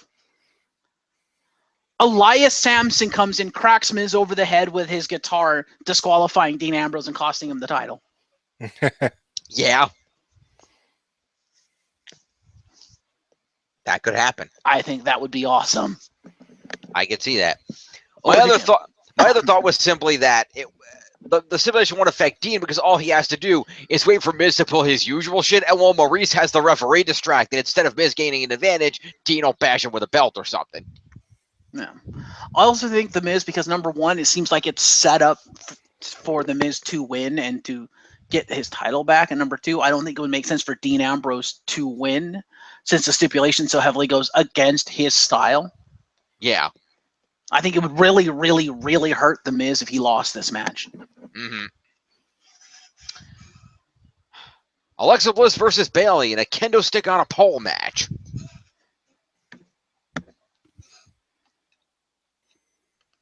John? Did he give his Ambrose one prediction? Yeah, he said The Miz. Oh, okay. I chimed in before Jeff. I sounded like just echoing you, but I was agreeing. Miz. Gotcha. Oh, okay. So The Miz across the board. Miz across the League board. says on The that. Miz. League saying The Miz. All right. Alexa versus Bayley. Go.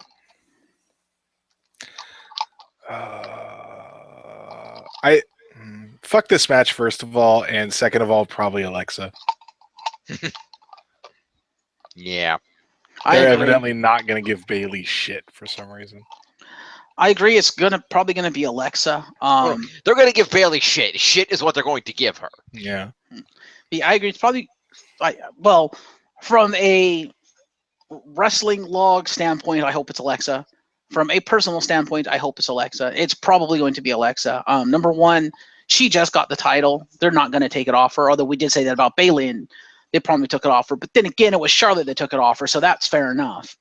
But the other thing is, from what I heard from reports, that for whatever reason, people in the back, i.e., people who run WWE, aren't that sold on Bayley and think Bayley is failing on the main roster. Also, from a physical standpoint, in the eyes of people who think like Vince, Alexa is more physically appealing than Bayley. Nice foot. Thank you.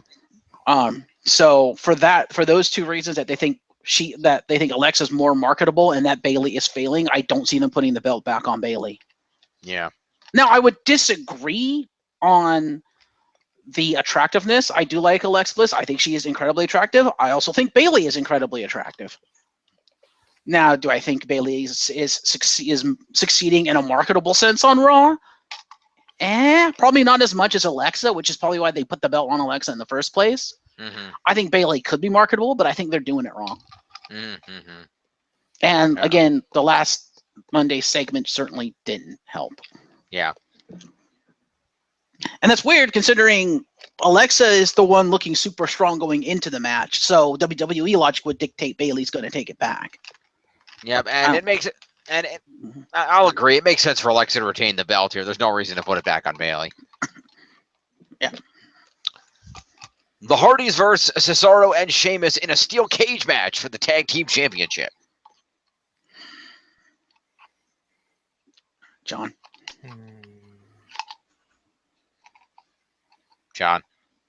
They will probably give it to Cesaro. Wow. Do you have a reasoning for that? No. It's just your gut feeling, huh? I have more of a that's more of a reasoning than WWE does with this stuff. So they flip a coin and they're like, yeah, that, okay. I don't know, just with all the buildup, it would feel weird to. I mean, they do this plenty of times where they have like all the build up and you're just like, oh, those guys that's the culmination of the story. And they're like, nah, fuck that. And then they lose and just go back down to obscurity. Yeah. But, Jeff, what do you think? This is tough. It could go either way. I'm going to say the Hardys retain because, number one, the Hardys are the money makers right now, and it'd be stupid of them to take the titles off them if they're putting butts in seats and making money. Also, from a purely personal standpoint, I'd be fucking pissed if the Hardys lost a fucking steel cage match against Cesaro. Fucking no. Just no. All the no. Like, if it was a standard match or if it was something that played to their strengths, like, like maybe if it was like a tables match, I could see it really going either way because that could play into the strength of Sheamus being able to like power bomb him through a table or broke kick him through a table set up in the corner or something. But a fucking steel cage match, there is no fucking way the Hardys should lose this match. Despite the fact that Matt no longer jumps off the top of the cage because it compacts his spine. Also, Matt, if you fucking do that, you're a fucking hypocrite. Don't do that. Because that's literally what Matt said. Because, John, you remember that. I don't know if you remember that, Jim, when he did the leg drop off the top of the steel cage. Yeah. Way back in the Attitude Era. I do not recall that. Immediately following that, he had an interview. He's like, I'm never fucking doing that again. That shit hurt. It compacted my spine. I'm a fucking idiot.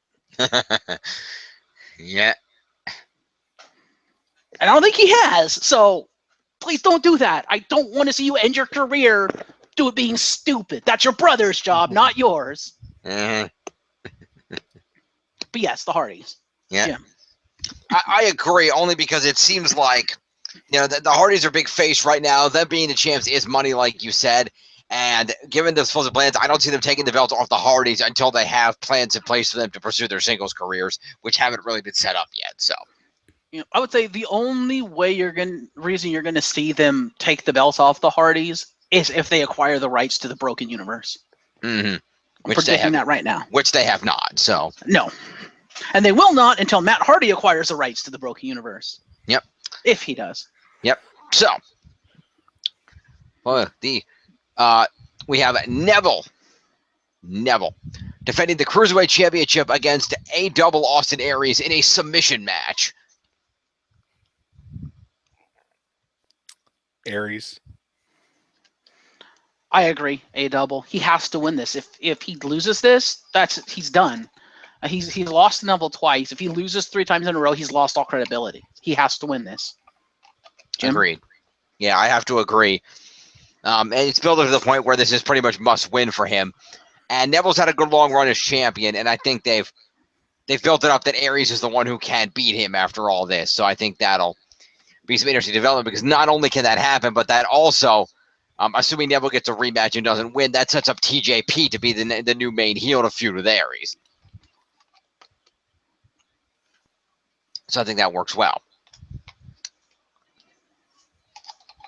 Indeed. And lastly but not leastly, Rich Swann and Sasha Banks versus Noam Dar and Alicia Fox in a mixed tag match. No way in hell is that going to be the main event. I think you read it in reverse. No way in hell is that the main event. Like I said, we don't know the match order. I'm just reading the order they're written here. Fair enough, John. Banks and Swan. Agree. Yeah, there's really no reason for the heels to win here. It's a comeuppance for the faces, and hopefully they move Rich and Noam on to other feuds, because it's been going for a long time. One might see Noam feuding with like Tozawa or something. That'd be cool. Be interesting. Yeah, this pay-per-view is going to be weird. Yeah, really interesting. We'll see how it plays out. Indeed. We'll see you on Thursday for that, folks. Indeed, indeed. So, with that, we will see you next week. Thanks for joining us, folks. Peace.